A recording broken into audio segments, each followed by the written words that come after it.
ஆண்டவர் நோக்கி நாம் தலைகளை தாழ்த்தி ஜெபம் செய்வோம். எங்களை அதிகமாக நேசிக்கிற எங்கள் அன்பின் பரலோக பிதாவே, நீர் தந்த இந்த நல்ல நாளுக்காக உம்முடைய நாமத்தை நன்றியோடு நாங்கள் ஸ்தோத்திரிக்கிறோம்.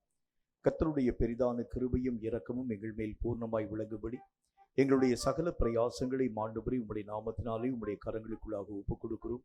நீர் எங்களோடு கூட இருந்து இயங்குகிறது. இனி வரக்கூடிய ஒவ்வொரு வேளையிலும் நாங்கள் பிரத்யட்சமாய் கண்டு உணரவும், உம்முடைய நாமத்தின் மகிமையான காரியங்களை நாங்கள் எங்கள் வாழ்க்கையிலே பெற்றுக்கொள்ளவும் இந்த நல்ல நாளை ஆண்டவராக தேவன் எங்களுக்கு முன்குறித்து தந்ததற்காக சோத்திரம். நாங்கள் செய்யும் எல்லா விதமான பிரயாசங்களையும் கர்த்தர் அங்கீகரித்து அதற்குரிய மகிமைகளை தடையில்லாமல் நாங்கள் பெற்றுக்கொள்ள ஆவியானவராகிய கர்த்தர் கிருபைகளை தந்து நீர் ஆசீர்வதிக்க வேண்டும் என்று நாங்கள் வேண்டிக் கொள்கிறோம். கர்த்தருடைய கரங்களுக்கு இனி வரக்கூடிய ஒவ்வொரு நேரத்தையும் நாங்கள் தாழ்த்தி ஒப்புக் கொடுக்கிறோம். உம்முடைய சித்தம் எங்கள் மூலம் உருவாக்கப்பட நீரே கிருபை தந்து ஆசீர்வதிக்க வேண்டும் என்று இயேசு கிறிஸ்துவின் நாமத்தினால் வேண்டிக் கொள்கிறோம் எங்கள் பரிசுத்தமுள்ள நல்ல பிதாவே, ஆமென்.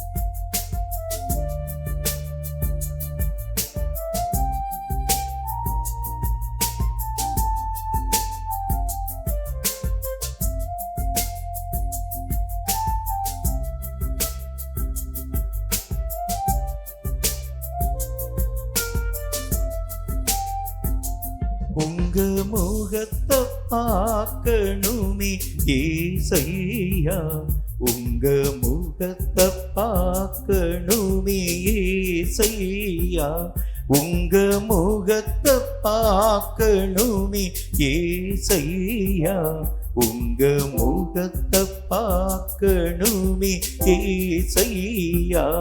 அல்லேலூயா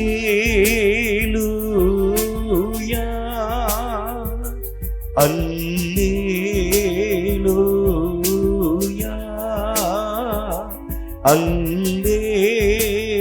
அல்லேலூயா அல்லேலூயா.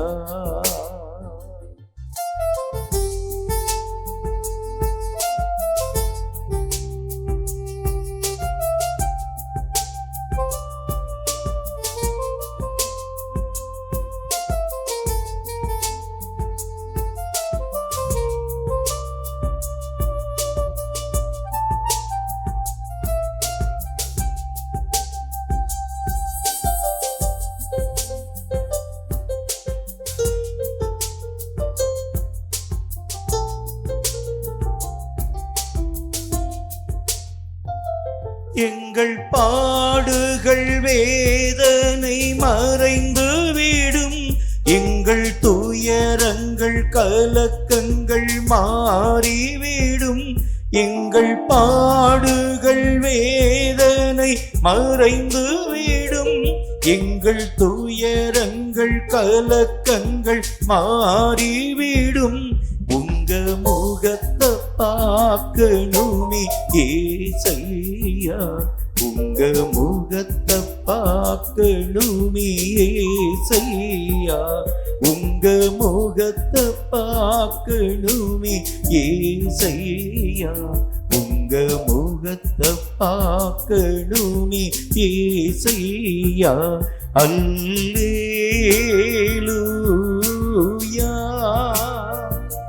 அல்லேலூயா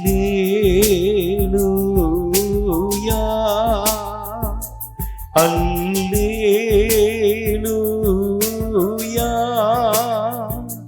அல்லேலூயா.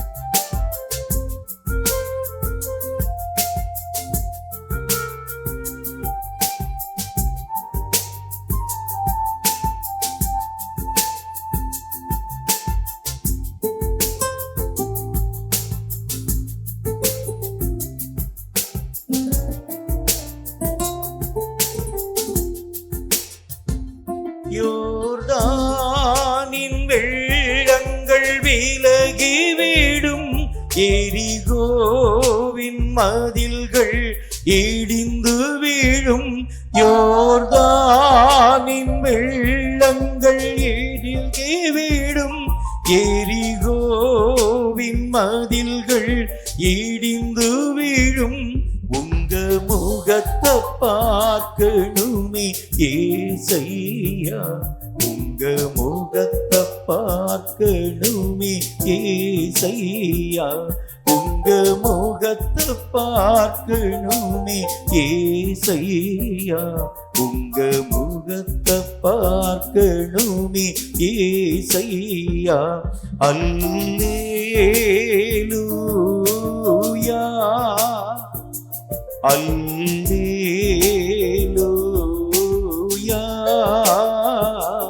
அல்லேலூயா, அல்லேலூயா.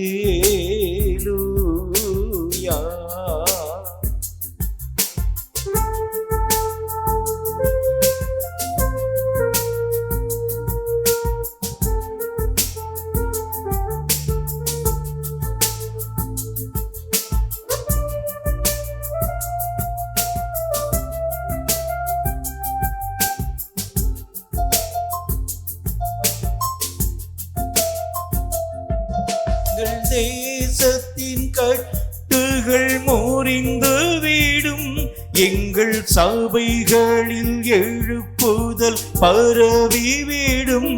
எங்கள் தேசத்தின் கட்டுகள் முறிந்து வீழும், எங்கள் சபைகளில் எழுப்புதல் பரவி வீடும். உங்க முகத்தை பார்க்கணுமே ஏசையா, உங்க முகத்தை பார்க்கணுமே ஏசையா, உங்க முகத்தை பார்க்கணுமே ஏசையா, உங்க முகத்தை பார்க்கணுமே ஏசையா. அல்லேலூயா,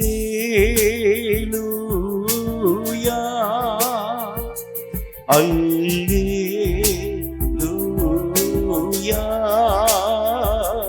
அல்லேலூயா, அல்லேலூயா.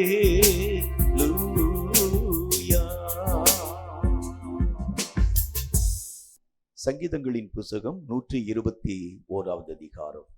கர்த்தர் தாமே இந்த சங்கீத வாக்கியங்களின் மூலம் நம்மோடு பேசும்படி தலைகளை தாழ்த்தி கண்களை மூடி கர்த்தரை நோக்கி நாம் ஜெபித்து தொடர்ந்து நாம் யாவரும் எழுந்து நின்று இந்த சங்கீதத்தை ஆராதனையோடு இணைந்து வாசிப்போம். சங்கீதங்களின் புஸ்தகம் 121 அதிகாரம். கர்த்தர் தாமே இந்த சங்கீத வாக்கியங்களின் மூலம் நம்மோடு பேசும்படி தலைகளை தாழ்த்தி கண்களை மூடி கர்த்தரை நோக்கி நாம் ஜெபிப்போம். எங்களை அதிகமாக நேசிக்கிற எங்கள் அன்பின் பரலோக பிதாவே, ஆசீர்வதிக்கப்பட்ட இந்த நல்ல நாளுக்காக நேரத்திற்காக உம்முடைய நாமத்தை நன்றியோடு நாங்கள் துதித்து ஸ்தோத்தரித்து நாங்கள் மகிமைப்படுத்துகிறோம். இந்த நாளிலும் கர்த்தராகி உம்மால் எழுதி கொடுக்கப்பட்ட இந்த சத்திய வேத எழுத்துக்களுக்காக நன்றி. இவைகளை வாசித்து அறிந்து உணர்ந்து இவைகளுக்கேற்ற சகல நன்மைகளையும் பாக்கியங்களையும் தடையில்லாமல் எங்கள் வாழ்க்கையிலே பெற்றுக்கொள்ள ஆவியானவராகிய கர்த்தர் கிருபைகளை தந்திரீர் ஆசீர்வதிப்பீராக.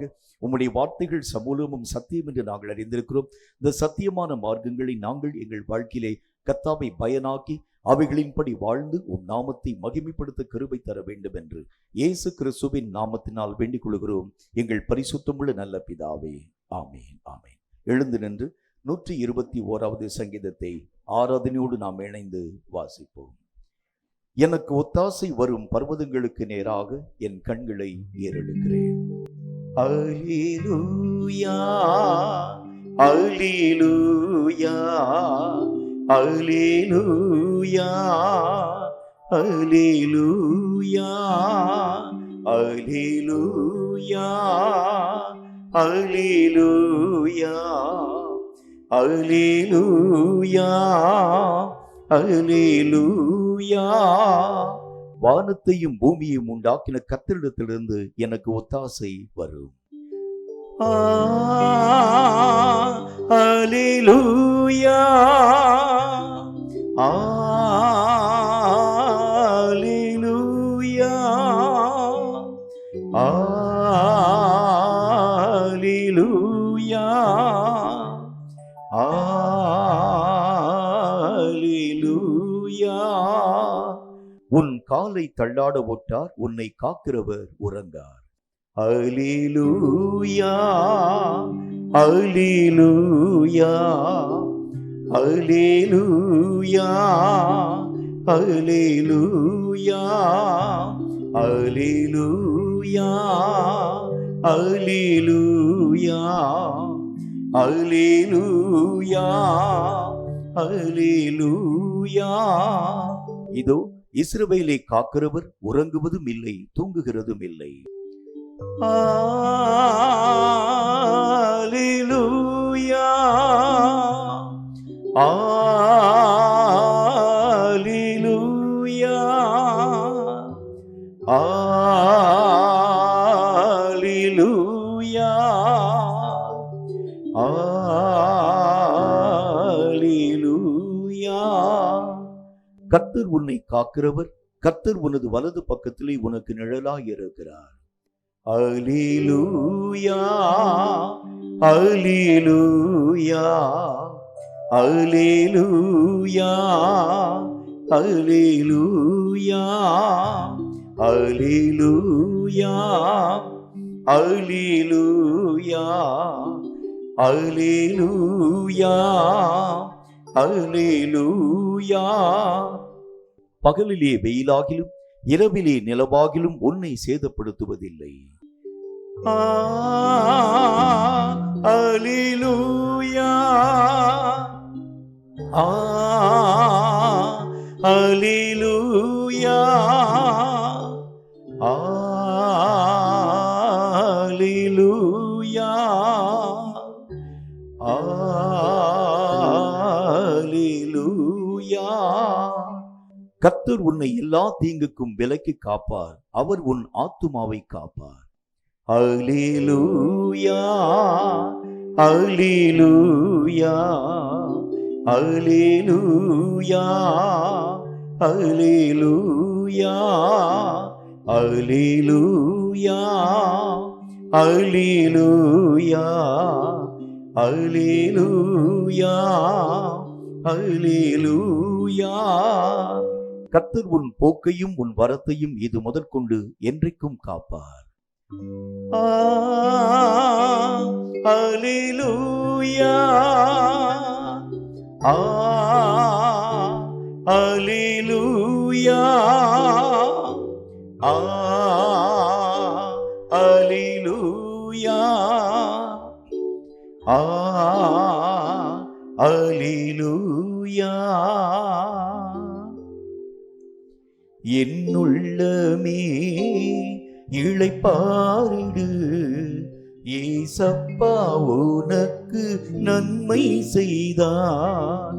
என்னுள்ளமே இளைப்பாறிடு, ஏசப்பா உனக்கு நன்மை செய்தார். கால்கள் இடராமல் காப்பாற்றினார், சாவிலிருந்து விடுவித்தார். கால்கள் இடராமல் காப்பாற்றினார், சாவிலிருந்து விடுவித்தார். என்னுள்ளமே இளைப்பாறிடு, ஏசப்பா உனக்கு நன்மை செய்தார். என்னுள்ளமே இளைப்பாறிடு, ஏசப்பா உனக்கு நன்மை செய்தார். மன்றாடும் போது செவி சாய்த்தார், மறவாமல் உறவாடி மகிழச் செய்தார். மன்றாடும் போது செவி சாய்த்தார், மறவாமல் உறவாடி மகிழச் செய்தார். என்னுள்ளமே இளைப்பாறிடு, ஏசப்பா உனக்கு நன்மை செய்தார். என்னுள்ளமே இளைப்பாறிடு, ஏசப்பா உனக்கு நன்மை செய்தார். உம்மில் நான் வாழ்கிறேன், உமக்குள்ளே வளர்கிறேன். உம்மில் நான் வாழ்கிறேன், உமக்கு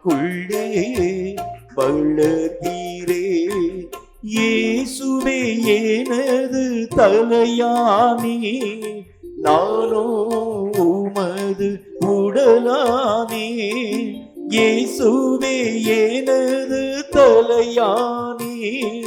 நானோ உமது உடலானே, உம் நினைவு என் உணவு, உம் விருப்பம் என் ஏக்கம். உம் நினைவு என் உணவு, உம் விருப்பம் என் ஏக்கம். உம்மில் நான் வாழ்கிறேன், உமக்குள்ளே வளர்கிறேன். உம்மில் நான் வாழ்கிறேன், உமக்குள்ளே வளர்கிறேன். உகந்த காணிக்கையாய் ஒப்புக் கொடுத்தேனையா, சுகந்த வாசனையா நுகர்ந்து மகிழுமையா. எம்மை சுகந்த வாசனையா நுகர்ந்து மகிழுமையா. வேண்டாத பலவீனங்கள் ஆண்டவா முன்வைக்கிறேன். வேண்டாத பலவீனங்கள் எல்லாரும் வாய்களை திறந்து ஒப்புக் கொடுப்போம். ஆண்டவா முன்வைக்கிறேன். மீண்டும் தலை தூக்காமல் மாண்டு மகிழத்துமே. மீண்டும் தலை தூக்காமல் மாண்டு மடியட்டுமே.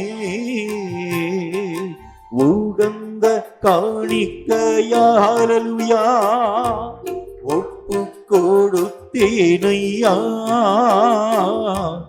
சுகந்த வாசனையா நுகர்ந்து மகிழுமையா. எம்மை சுகந்த வாசனையா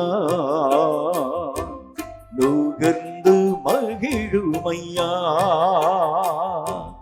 உம்மோடு இருப்பதுதான் என் உள்ளத்தின் வாஞ்சையா, உம் சித்தம் செய்வதுதான் என் இதயத்தின் ஏக்கமையா. உம்மோடு இருப்பதுதான் எல்லாரும் வாய்களை திறந்து என் உள்ளத்தின் வாஞ்சையா, உம் சித்தம் செய்வதுதான் என் இதயத்தின் ஏக்கமையா. ஏசையா உம்மைத்தானே என் முன்னே நிறுத்தியுள்ளேன். ஏசையா உம்மைத்தானே என் முன்னே நிறுத்தியுள்ளேன். உம்மோடு இருப்பது ஆமென் ஆண்டவரே என் உள்ளத்தின் வாஞ்சையா, உம் சித்தம் செய்வதுதான் என் இதயத்தின் ஏக்கமையா.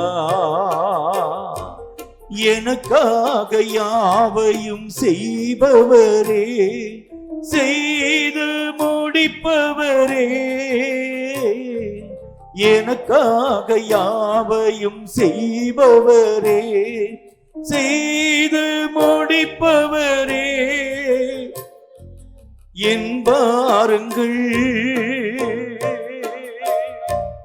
என் சுமைகள், என் பாரங்கள் என் சுமைகள் உம் பாதத்தில்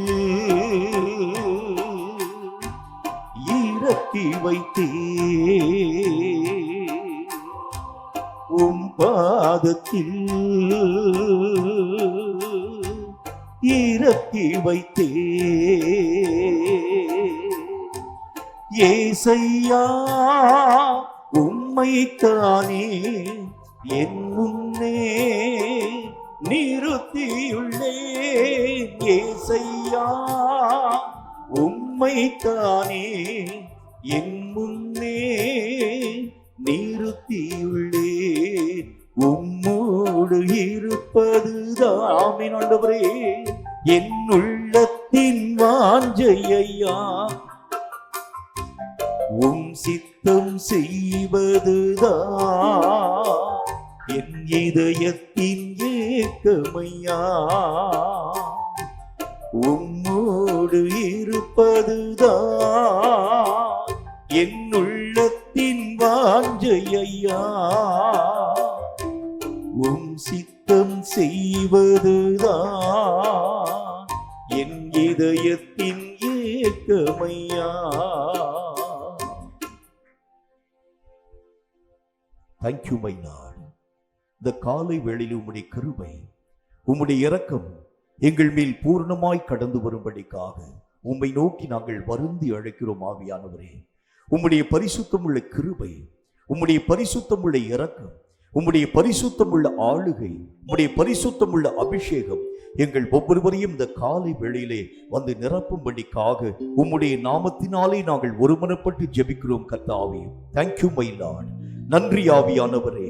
நன்றியோடு நன்றியோடு நன்றியோடு உம்முடைய நாமத்தை உயர்த்தி துதித்து ஸ்தோத்திரித்து நாங்கள் மகிமைப்படுத்துகிறோம். சிங்காசனத்தில் வீற்றிருக்கும் பரிசுத்தரே பரிசுத்தரே. சிங்காசனத்தில் வீற்றிருக்கும் பரிசுத்தரே பரிசுத்தரே. ஆராதனை உமக்கு ஆராதனை ஆராதனை உமக்கு ஆராதனை ஆராதனை உமக்கு ஆராதனை ஆராதனை உமக்கு ஆராதனை.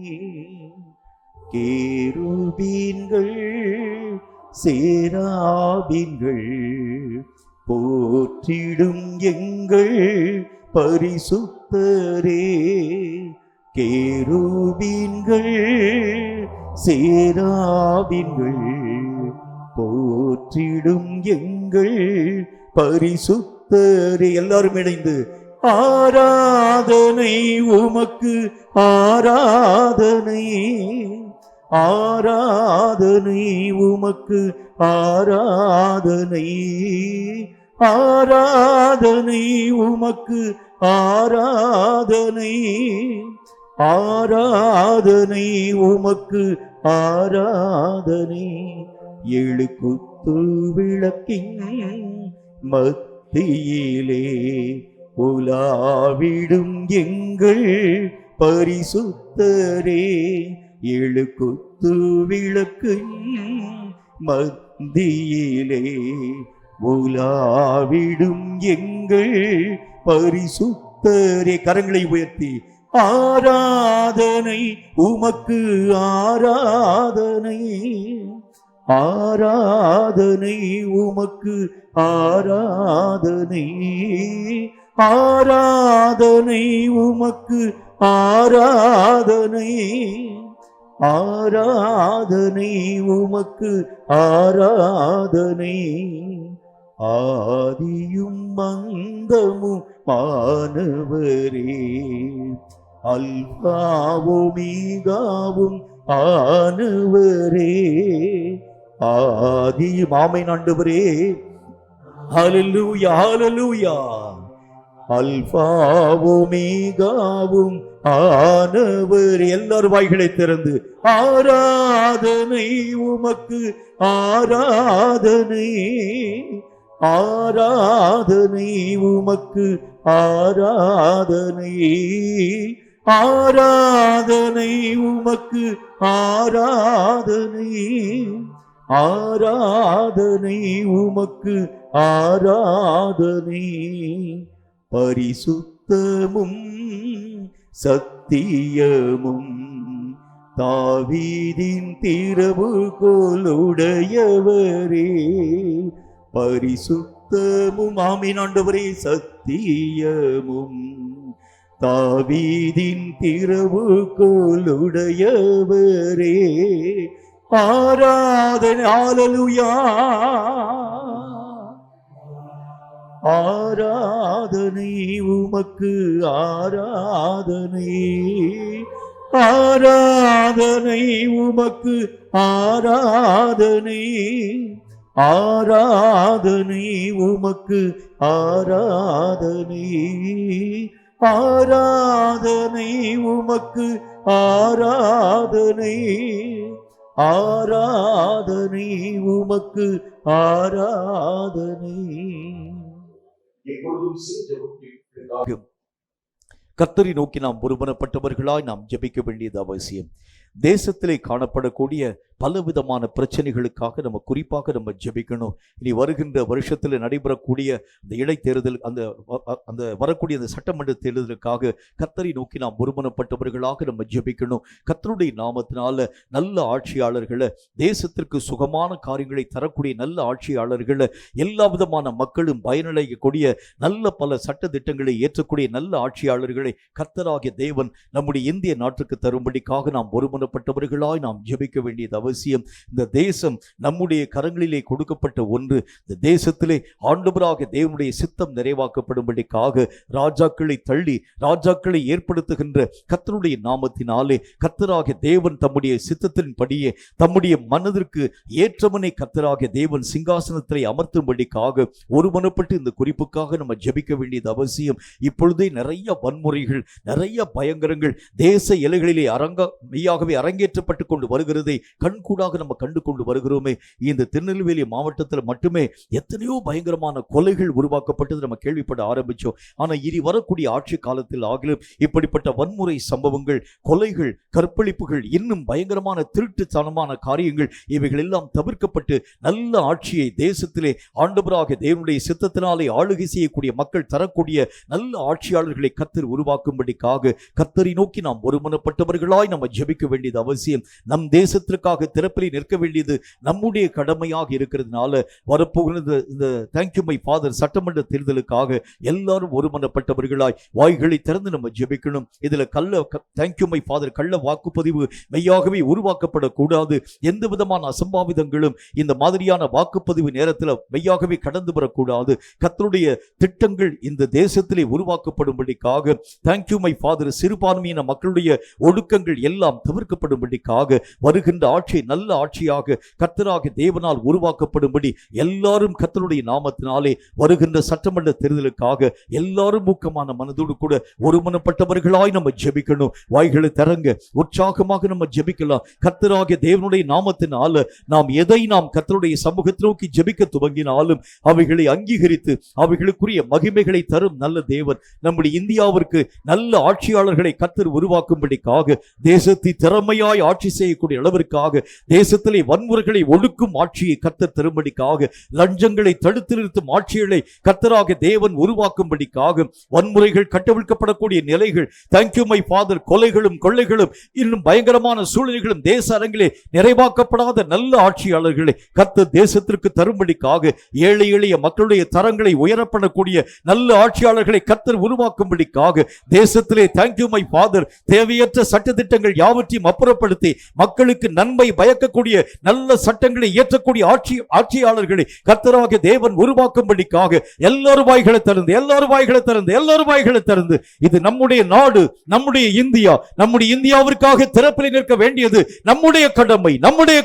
நாம் இந்த தேசத்திலே சுகமாக இருக்க வேண்டும் என்றால் இந்த தேசத்திற்காக நாம் திறப்பில் நிற்க வேண்டியது அவசியமான ஒன்றாக காணப்படுகிறது.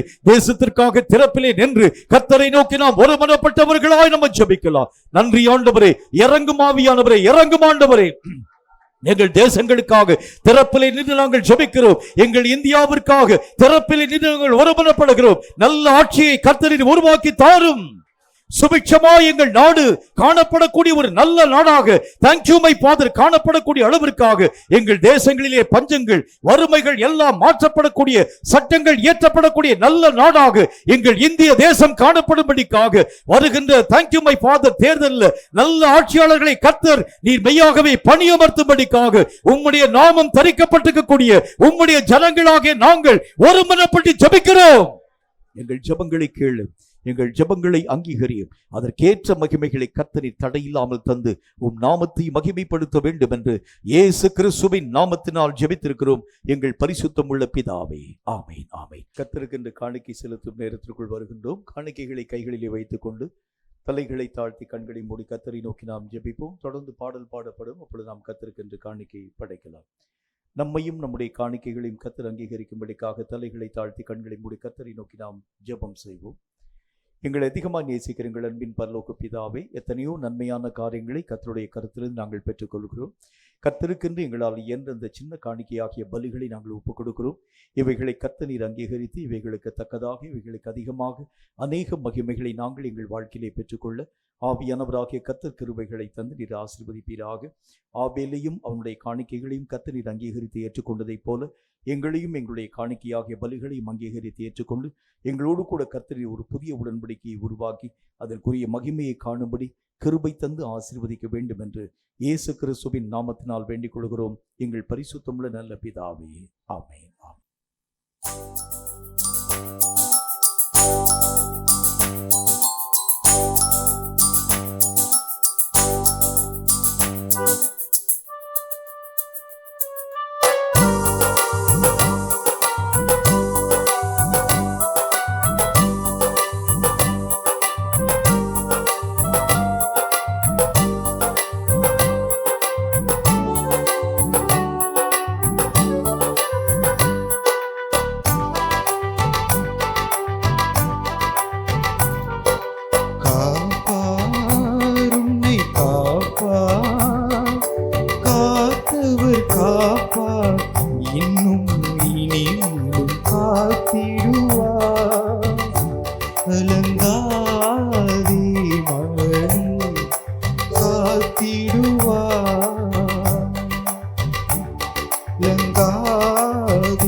அவர் கை விடாதிருப்பார்.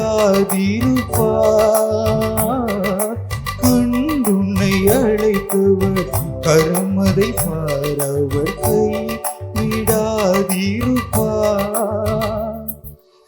ஆண்டுகள் தோறும் உனக்கவர் அளித்த ஆசிகளை எண்ணிப்பார். ஆண்டுகள் தோறும் உனக்கவர் அளித்த ஆசிகளை எண்ணிப்பார். எண்ணிப்பார், எண்ணிப்பார், எண்ணிப்பார், என்றும் அதை எண்ணிப்பார்.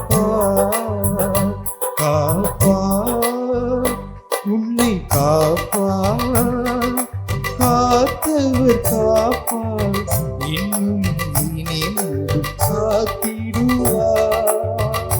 கலங்காதே மனமே காத்திடுவார்.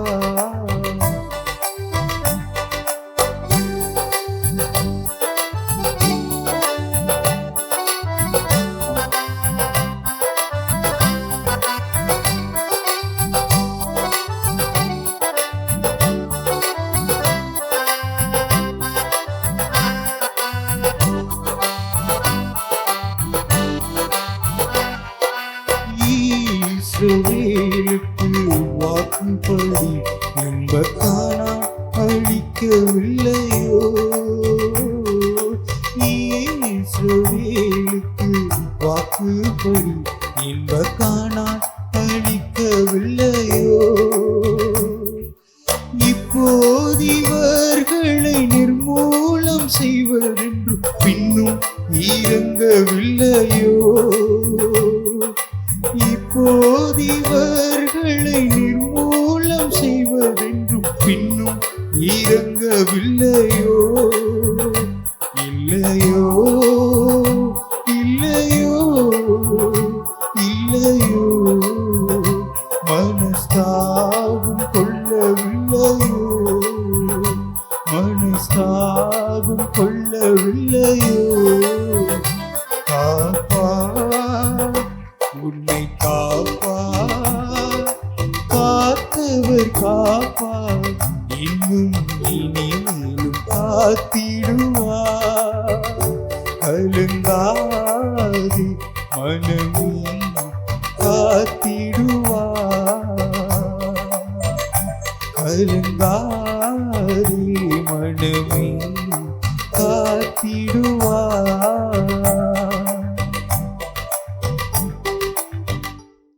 கொடுக்கப்பட்ட காணிக்கைகளுக்காக தலைகளை தாழ்த்தி நாம் ஜெபம் செய்வோம். எங்களை அதிகமாக நேசிக்கிற எங்கள் அன்பின் பரலோக பிதாவே, ஆசீர்வதிக்கப்பட்ட இந்த நல்ல நாளிலும் கர்த்தருக்கென்று நாங்கள் காணிக்கை படைக்கும் நல்லதொரு நேரத்தை நீர் எங்களுக்கென்று உருவாக்கி தந்தீர். அதற்காக ஸ்தோத்திரம். கர்த்தருடைய நாமத்தினாலே கொடுக்கப்பட்ட இந்த காணிக்கையாகிய பலிகளை நீர் அங்கீகரித்து ஏற்றுக்கொண்டு அதற்கேற்ற மகிமைகளை தடையில்லாமல் எங்கள் வாழ்க்கையில் நாங்கள் பெற்றுக்கொள்ள ஏற்ற கிருபைகளை இரக்கங்களை நீர் எங்களுக்கு தந்து எங்களை ஆசீர்வதிக்க வேண்டும் என்று நாங்கள் வேண்டிக் கொள்கிறோம். அவலட்சண மனதையோ கர்த்தாவை மனஸ்தாபத்தோடு கூடவோ இந்த காணிக்கைகளை நாங்கள் படைக்காமல் மனப்பூர்வமாக படைத்தோம் என்பதை அறிந்து இவைகளுக்குரிய மகிமைகளை நாங்கள் எங்கள் வாழ்க்கையிலே தடையில்லாமல் பெற்றுக்கொள்ள நீரே கிருபை தந்து ஆசீர்வதிக்க வேண்டும் என்று இயேசு கிறிஸ்துவின் நாமத்தினால் வேண்டிக் கொள்கிறோம் எங்கள் பரிசுத்தமுள்ள நல்ல பிதாவே, ஆமென். ஆண்டவராகிய இயேசு கிறிஸ்துவின் நாமத்தினாலே உங்கள் யாவருக்கும் அன்பின் வாழ்த்துக்களை நான் தெரிவித்துக் கொள்கின்றேன். நிறைவான பலன்களை பெறுகின்ற ஒரு வாழ்க்கை. ஒவ்வொரு மனுஷனுடைய வாழ்க்கையினுடைய இயக்கமும் எதை பொறுத்து அமைக்கப்படுகிறது அப்படின்னா, ஒரு மனுஷனுடைய வாழ்க்கையில ஒரு முழுமையான அனுபவங்களை பெற வேண்டும் என்கிற ஒரு விருப்பத்தோடு கூடவே ஒவ்வொரு மனிதனும் தன்னுடைய வாழ்க்கையிலே இயங்கக்கூடியவனாய் காணப்படுகின்றான். ஒரு மனுஷனுடைய வாழ்க்கையிலே பலன்களை பெறாமல் அவனுடைய இயக்கம் காணப்படுகிறது உண்டானால் அது ஏனோ தானோ என்கிற ஒரு இயக்கமாகவே இருக்குமே தவிர அந்த இயக்கத்தில் இதை காணப்படக்கூடிய முழுமையை உங்களாலும் என்னாலும் பார்க்க முடியாது. ஒரு நிறைந்த பலன்கள் நம்முடைய வாழ்க்கையிலே வர ஆரம்பிக்கும் போதுதான் நம்முடைய அந்த ஓட்டமும் அந்த வீரியமும் அதிகமாய் காணப்பட ஆரம்பிக்கிறத பார்க்க முடியும். ஒரு ஜெபம்னு சொன்னா ஜெபத்துக்கு பலனே வரலன்னு வச்சுக்கோங்களேன். ஜெபத்துக்கு பலனே வராது இருக்கிறது உண்டானால் உங்களாலும் என்னாலும் ஒரு 2-3 நாளைக்கு மேல உருப்படியாக ஜெபம் பண்ண முடியாது. ஒவ்வொரு ஜெபத்திற்கும் உரிய மாறுத்திரங்களை ஆண்டவராகிய தேவனுடைய சமூகத்திலிருந்து நாம் பெற்றுக்கொள்ளும் பொழுதுதான் அந்த ஜெபத்தின் மேலே நம்மை அறியாத ஒரு விருப்பமும் வாஞ்சியும் கடந்து வர ஆரம்பிக்கிறது மாதிரி ஒவ்வொரு செயலுக்கும் உரிய பலன்களை நாம் நம்முடைய வாழ்க்கையை பெறும் பொழுதுதான். பலன்கள்ல 2 வகையை நான் உங்களுக்கு சொல்ல முடியும். நான் செய்ததற்கேற்ற ஒரு சின்ன ஒரு பலன். ஆனால் 2வது வகையான பலன் நான் செய்த அந்த காரியங்களுக்கு ஏற்ற நிறைவான அல்லது முழுமையான பலன். இந்த 2 விஷயங்கள்ல தான் ஒரு மனிதன் தன்னுடைய வாழ்க்கையிலே சரிவர இயங்க வேண்டியது அவசியம். நான் ஏற்கனவே உங்களுக்கு சொன்னது மாதிரி ஜஸ்ட் பாஸ் பண்ணக்கூடிய ஒரு காரியமும் ஒரு பாஸ் தான். ஆனால் நிறைய மார்க் எடுத்து பாஸ் பண்ணக்கூடிய வழியும் அதுவும் ஒரு மேன்மையான ஒரு அனுபவம் தான். எது நம்முடைய வாழ்க்கையிலே முக்கியம் என்று சொல்ல ஆரம்பிக்கிறது உண்டானா, ஒரு ஜஸ்ட் பாஸ் பண்ணக்கூடிய ஒரு வாழ்க்கையில நிறைந்த பலன்களை மிகுதியான மதிப்பெண்களை பெற்று நாம் நம்முடைய வாழ்க்கையிலே உயர்த்தப்பட ஆரம்பிக்கும் பொழுதுதான் மேன்மையான அனுபவங்களை நாம் பெற்றுக்கொள்ள முடியும். கர்த்தருடைய வேதமும் அதைத்தான் நமக்கு வலியுறுத்த ஆரம்பிக்கிறது. எல்லா விதமான காரியத்துல அரைகுறையான பலன்களை நீங்க பெறக்கூடாது.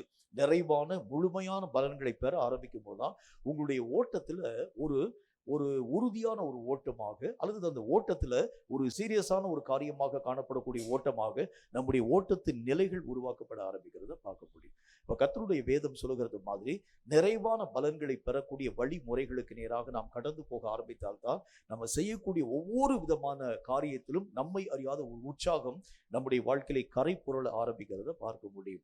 கர்த்தருடைய வேத புத்தகத்துல பல விதமான அரசர்கள் தங்களுடைய வழிகளிலே உற்சாகம் கொண்டதாக கர்த்தருடைய வசனத்துல பார்க்கலாம். அதுக்கு காரணம் என்னன்னா, அவர்கள் கர்த்தருடைய நாமத்தினாலே எதை கேட்டார்களோ அதனுடைய நிறைந்த பலன்களை அவர்கள் தங்கள் வாழ்க்கையிலே பெற ஆரம்பித்த பொழுது கர்த்தருடைய வழிகளிலே அவர்களை அறியாத உற்சாகம் பெருக்கெடுக்கக்கூடியதாய் விளங்க ஆரம்பித்தது. இன்னைக்கு நம்முடைய வாழ்க்கையில கர்த்தருடைய வழிகளில் ஏன் நம்முடைய வாழ்க்கையில உற்சாகம் இல்லை? நம்மளால ஏன் கர்த்தராகிய தேவனுக்கு ஏற்ற மாதிரி இயங்க முடியல? நமக்கு நல்லாவே தெரியுது. அதாவது நிதர்சனமான உண்மைனா என்ன நமக்கு நல்லாவே தெரியும். இயேசுனுடைய வருகை சமீபம் என்று சொன்னால் மற்றவர்கள் அறியக்கூடிய அறிவை காட்டும் நீங்களும் நானும் நல்லாவே அறிஞ்சிருக்கிறோம். என்றாலும் ஏன் அந்த வருகைக்குரிய ஆயத்தத்தின் ஊடாக கடந்து போக முடியல நம்மளால? ஆண்டவராகிய தேவனுடைய வருகைக்கு முன்பதாக அதிகமாக நம்ம ஜெபிக்க வேண்டும், நமக்கு நல்லா தெரியுது. என்றாலும் கூட ஏன் என்னுடைய வாழ்க்கையை அதிகப்படியாக ஜெபத்தின் ஊடாக கடந்து போக முடியலன்னு ரீசன் அதுதான். ஏனென்றால் வேதம் சொல்லுகிறதை போல நிறைவான பலன்களை பெறும்படிக்காக நீங்களும் நானும் முயற்சி பண்ணுகிறது இல்லை. ஆகவேதான் கர்த்தராகிய தேவன் சொல்லுகின்றார், எந்த காரியமாக காணப்பட ஆரம்பித்தாலும் நிறைந்த பலன்களை பெறக்கூடிய அளவிற்கான கிரியைகளின் ஊடாக நீங்க கடந்து போக ஆரம்பிச்சாதான் இந்த உலக வாழ்க்கையிலும் இனி வரக்கூடிய வாழ்க்கையிலும் நீங்களும் நானும் மேன்மையான ஒரு மக்களாக நினைவு கூறப்பட முடியும். அப்ப கர்த்தருடைய வேத வசனத்துல ஆண்டவராகிய தேவன் சொல்லக்கூடிய வார்த்தையின் அடிப்படையில நிறைவான பலன்களை பெறும்படிக்காகவே நாம் அழைக்கப்பட்டிருக்கிறோம். பலன்களை கொடுக்கறதில்ல, நிறைவான பலன்களை நாம் கொடுக்க ஆரம்பித்தால்தான் தேவ பார்வையிலே நீங்கள் விலையேறப்பட்ட ஒரு மக்களாக மாற்றத்தின் ஊடாக கடந்து வர முடியும். வசனம் சொல்லக்கூடிய வார்த்தையை வாசிக்கிறேன் பாருங்க. 2 யோவானின் புஸ்தகம் 8வது வசனம் இந்த வார்த்தையை நமக்கு சொல்கிறது. 2 யோவானின் புஸ்தகம் 8வது வசனம் இந்த வார்த்தையை சொல்கிறது. நான் அதை உங்களுக்காக வாசிக்கிறேன், கேளுங்க. அது என்ன சொல்லுதுன்னு பாருங்க. உங்கள் செய்கைகளின் பலனை இழந்து போகாமல் பூரண பலனை பெறும்படிக்கு எச்சரிக்கையாய் இருங்கள். செய்கையினுடைய பலனையும் இழக்கக்கூடாது. அது மட்டும் இல்லாமல் வேதம் சொல்லக்கூடிய நல்ல ஒரு வார்த்தையின் அடிப்படையில பூரணமான பலனையும் நாம் நம்முடைய வாழ்க்கையிலே தடை இல்லாமல் பெற்றுக்கொள்ள வேண்டியது அவசியம். 2 பணியை ஆண்டவராகிய தேவன் நமக்கு தருகின்றார். நம்ம செய்திருக்கக்கூடிய செயலுக்கேற்ற விளைச்சலும் நம்முடைய வாழ்க்கையில வரணும், அதனுடைய நிறைவும் நம்முடைய வாழ்க்கையிலே கொடுக்கப்பட வேண்டியது அவசியம். இப்படிப்பட்ட ஒரு காரியத்துல பலவிதமான நன்மைகளை நாம் நம்முடைய வாழ்க்கையிலே தடை இல்லாமல் பெற ஆரம்பிச்சா மட்டும்தான் வேதம் சொல்லக்கூடிய நல்ல ஒரு வார்த்தையின் அடிப்படையில நம்முடைய ஒவ்வொரு விதமான ஓட்டங்களும் அது மகிமை பெற்ற ஒரு ஓட்டமாக விளங்க ஆரம்பிக்கிறதை பார்க்க முடியும். மகிமையாக ஆண்டவராக தேவனுக்குள் இயங்கின அநேக விதமான பரிசுத்தவான்களுடைய வாழ்க்கை நிலைகளை நம்ம எடுத்து பார்க்க ஆரம்பிச்சா அவங்க வாழ்க்கையில நிறைய தடைகள் வர ஆரம்பித்த பொழுதிலும், நிறைய பிரச்சனைகள் அவருடைய வாழ்க்கையில வர ஆரம்பித்த பொழுதிலும், அவர்களால் அடுத்த அடி எடுத்து வைக்க முடியாத ஒரு சூழ்நிலைகள் வர ஆரம்பித்த பொழுதிலும் கூட தங்களுடைய ஜீவனையும் அவர்கள் பாராமல் விருப்பத்தோடு கூட கர்த்தருடைய பணியிலே அவர்கள் இயங்குகிறதுக்கு காரணம் என்ன அப்படின்னா நிறைவான பலன்களை அவர்கள் தங்கள் வாழ்க்கையில ருசிக்க ஆரம்பிச்சிட்டாங்க. இந்த ஒவ்வொரு காரியத்திற்கும் ஏற்ற பலன். ஆகவேதான் அப்போஸ்தலனாகிய பரிசுத்த பவுல் தன்னுடைய நிருபத்தில் எழுதுகின்றார், இந்த காலத்தில் நாம் படக்கூடிய பாடுகள் இனி வரக்கூடிய மகிமைக்கு ஒப்பானவைகள் இல்லை அப்படிங்கிற பத்தி சொல்றாரு. அப்படின்னா என்ன அர்த்தம்? இந்த நிறைவான பலன்களை நாம் பெற ஆரம்பிக்கிறது உண்டானா நீங்களும் நானும் பட்ட பாடுகள் எல்லாம் சாதாரணமாக நினைவு கூறப்பட ஆரம்பிக்கிறது. இந்த ஒரு சின்ன ஒரு காரியத்திற்கு இவ்வளவு பெரிய ஒரு விலையை கர்த்தராகிய தேவன் வச்சிருக்கிறாரே, இந்த ஒரு நினைவு தான் நம்முடைய வாழ்க்கையிலே நம்ம இயங்கும் ஒரு மனிதனாக உருவாக்கக்கூடியதாய் விளங்க ஆரம்பிக்கிறது. அந்த பலனை நம்ம அறியாது இருக்கிறது உண்டானால் உங்களுடைய இயக்கமும் என்னுடைய இயக்கமும் மட்டுப்படுத்தப்பட ஆரம்பிக்கிறது. 4 நாள் ஜெபம் பண்ணுவோம், 5வது நாள் நமக்கு அந்த ஜெபத்தில் ஒரு விருப்பம் நம்முடைய வாழ்க்கையிலே காணப்படாது. 4 நாள் ஊழியம் பார்ப்போம், 5வது நாள் ஊழியத்தின் ஊடாக கடந்து போக முடியாது. ஆனா வேத புத்தகத்தில் நாம் வாசிக்கிறது மாதிரி ஒரு மனிதனுக்கு கர்த்தருடைய வார்த்தையை அறிவிச்சா அதனுடைய பலன் பரலோகத்தில் எவ்வளவு நிறைவாய் இருக்கும் என்பதை பற்றி நீங்கள் அறிய ஆரம்பிச்சாலே போதும், உங்களை அறியாத உற்சாகம் நம்முடைய வாழ்க்கையிலே கரை புரள ஆரம்பிக்கிறதை பார்க்க முடியும். வசனத்துல நல்ல ஒரு வார்த்தை ஆண்டவராகிய தேவன் எழுதி வச்சிருக்கிறாரு. மனம் திரும்புகின்ற ஒரு மனிதனின் நிமித்தம் வசனம் போட்டுக்கு பரலோகமே சந்தோஷப்படுமா. நீங்க செய்யக்கூடிய ஒரு மனிதனுக்கு கர்த்தருடைய வார்த்தை செல்கிறது பரலோகத்திலேயே பெரிய ஒரு சந்தோஷத்தை உருவாக்கக்கூடியதாய் விளங்க ஆரம்பிக்கும். பரலோகமே சந்தோஷப்படுகிறது உண்டானால் உங்களுக்கும் எனக்கும் வரக்கூடிய பலன் எவ்வளவு மிகுதியா இருக்கும் என்பதை யோசிப்பாரு. நம்ம செய்யக்கூடிய வேலை சின்ன வேலை தான், ஆனால் அதற்கு வரக்கூடிய பலன் மிகுதியான பலன்களை நீங்களும் நானும் அறிய ஆரம்பிக்கிறது உண்டானால் அவைகளை நோக்கி எந்த விதமான தடையும் இல்லாமல் அல்லது எந்த விதமான நம்முடைய வாழ்க்கையிலே சோர்வும் இல்லாமல் அந்த நல்ல ஒரு இயக்கத்தின் ஊடாக கடந்து போக நம்மால் முடியும். இன்னைக்கும் கூட கர்த்தருடைய வேதம் சொல்லக்கூடிய நிறைவான பலன்களை நோக்கி பயணிக்கக்கூடிய வழிமுறைகளை பற்றி கர்த்தருடைய வேதம் என்ன வார்த்தை நமக்கு சொல்கிறது என்று வாசிக்க கேளுங்கள். சகரியா தீர்க்கதரிசியின் புஸ்தகத்துல 8வது அதிகாரம் 12, 13 ஆகிய வசனங்கள் இந்த வார்த்தையை நமக்கு சொல்கிறது. சகரியா தீர்க்கதரிசியின் புஸ்தகம் அதுல 8வது அதிகாரம் 12, 13 ஆகிய வசனங்களை சற்று நிதானமா வாசிக்கிறீங்க. கவனிங்க, அது என்ன சொல்லுதுன்னு பாருங்க. விதைப்பு சமாதானம் உள்ளதாய் இருக்கும், திராட்சை செடி தன் கனியை தரும், பூமி தன் பலனை தரும், வானம் தன் பனியை தரும், இந்த ஜனத்தின் மீதியானவர்கள் இதையெல்லாம் சுதந்திரிக்க கட்டளையிடுவேன். அதுக்கு என்ன காரணம் அப்படின்னா அதனுடைய தொடர்ச்சியை கர்த்தர் பேசுகின்றார். சம்பவிப்பது என்னவென்றால் யூதா வம்சத்தாரே இஸ்ரவேல் வம்சத்தாரே, நீங்கள் புறஜாதிகளுக்குள்ளே சாபமாய் இருந்தது போலவே ஆசீர்வாதமாய் இருக்கும்படி நான் உங்களை ரட்சிப்பேன். பயப்படாதேயுங்கள், உங்கள் கைகள் திடப்பட கடவுது. தேவனுடைய ரட்சிப்பு, அந்த மகிமை நம்முடைய வாழ்க்கையிலே வருகிறது உண்டானால், மேல சொல்லியிருக்கக்கூடிய வசனத்தில் என்ன போட்டுக்கு பாருங்க, விதைப்பு சமாதானம் உள்ளதாய் இருக்கும், திராட்சை செடி தன்னுடைய கனியை தரும், பூமி தன்னுடைய பலனை தரும், வானம் தன்னுடைய பனியை தரும், இந்த ஜனத்தில் மீதியானவர்கள் இதையெல்லாம் சுதந்திரிக்கும்படி கட்டளையிடுவேன் அப்படின்னு சொல்றார். கர்த்தருடைய ரட்சிப்பு நம்முடைய வாழ்க்கையிலே பரிபூர்ணமாய் கடந்து வருகிறது உண்டானால், தேவனுடைய வாக்குத்தத்தமான எல்லா விளைச்சல்களுடைய மிகுதியான நிறைந்த பலன்களை நாம் நம்முடைய வாழ்க்கையிலே தடையில்லாமல் பெற்றுக்கொள்ள முடியும். கர்த்தராகிய தேவன் ரட்சிக்கும் ஒரு தேவன், தம்மை அண்டுகின்ற ஒவ்வொரு பிள்ளைகளுக்கும் பரிபூர்ணமான ரட்சிப்பினுடைய நன்மையான காரியங்களை தரக்கூடிய ஒரு தேவன். ஒரு மனுஷனுடைய வாழ்க்கையிலே ஆண்டவராகிய தேவனை அவன் தன்னுடைய வாழ்க்கையிலே சார்ந்து கொள்ள ஆரம்பிக்கும் பொழுதுதான் இந்த ரட்சிப்பினுடைய மகிமையை அவனுடைய வாழ்க்கையிலே கர்த்தராகிய தேவன் தரக்கூடியவராய் விளங்குகிறார். ரட்சிப்புன்னா ரெண்டு விஷயத்திலே நான் உங்களுக்கு சொல்ல முடியும். ஒன்று, பாவத்திலிருந்து விடுவிக்கப்படக்கூடிய ஒரு நிலை. இரண்டு, அநேகம் விதமான பிரச்சனைகளில் நின்று காப்பாற்றப்படக்கூடிய ஒரு நிலை. இந்த ரெண்டு காரியத்திற்கும் பேரு ரட்சிப்பு தான். ஆண்டவராகிய தேவன் தம்முடைய பிள்ளைகளுக்கு மகா பெரிய ரட்சிப்பின் நன்மைகளை தரக்கூடிய ஒரு தேவன்.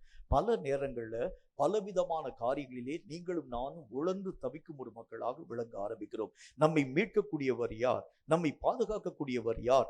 நமக்கு விரோதமாய் வரக்கூடிய இந்த ஆயுதங்களுக்கு முன்பதாக நின்று நம்மை காப்பாற்றக்கூடியவர் யார் என்கின்ற நம்மை அறியாத குழப்பமும் கலக்கமும் நம்முடைய வாழ்க்கையிலே உருவாக்கப்பட ஆரம்பிக்கக்கூடிய சூழ்நிலைகள்ல கர்த்தர் சொல்லுகின்றார், நானே உங்களை ரட்சிக்கும் இரட்சகராய் கடந்து வருகிறேன். அது பாவமாய் இருந்தாலும் சரி, அது உங்களை நெருக்கக்கூடிய அநேக விதமான உபத்திரவங்களாய் காணப்பட ஆரம்பிச்சாலும் சரி, அல்லது அது உங்களை அழிக்கக்கூடிய கொல்லக்கூடிய கொடிய நோய்களாய் காணப்பட ஆரம்பிச்சாலும் சரி, கர்த்தருடைய வேதம் சொல்லக்கூடிய வார்த்தையின் அடிப்படையில ரட்சிப்பு எல்லாம் கர்த்தராகிய தேவனுடையது என்கிற வேத வாக்கியத்தின் அடிப்படையில உங்களையும் என்னையும் ரட்சிக்கும் தேவனாகிய கர்த்தர் சொல்லுகின்றார். இந்த ரட்சிப்பை நாம் நம்முடைய வாழ்க்கையிலே தடையில்லாமல் பெற்றுக்கொள்ள ஆரம்பிக்கிறது உண்டானா, சும்மா ஆண்டவராகிய தேவன் போகக்கூடிய வரக்கூடிய மக்களுக்கெல்லாம் ரட்சிப்பை தரமாட்டார்.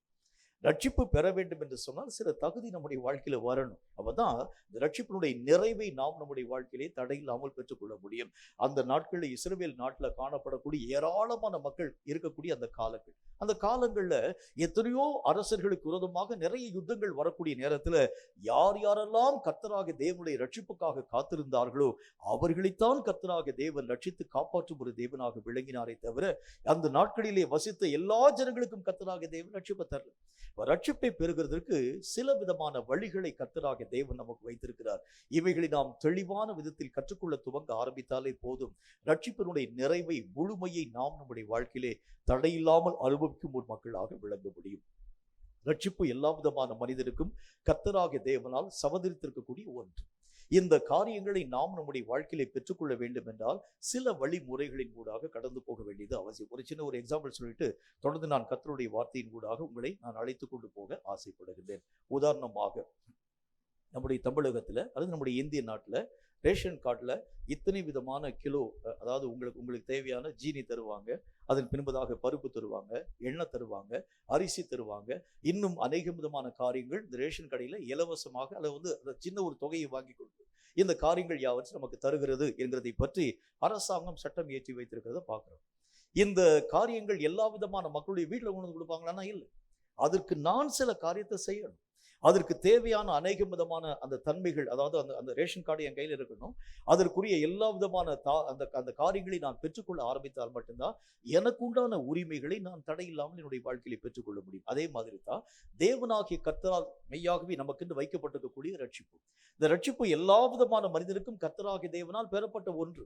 ஆனாலும் கூட அவைகளை பெறக்கூடிய தகுதியை நீங்களும் நானும் பெற்றுக்கொள்ள ஆரம்பித்தால்தான் ரட்சிப்பின் முழுமையை நாம் நம்முடைய வாழ்க்கையிலே தடையில்லாமல் பெற்றுக்கொள்ளும். நான் ரேஷன் கார்டை வீட்டில் வச்சிருக்காங்க, ஆகவே எனக்கு உண்டான எல்லா விதமான காரியத்தை வீட்டிலும் கொடுங்கன்னு சொல்லி கேட்டால் கொடுக்க மாட்டாங்க.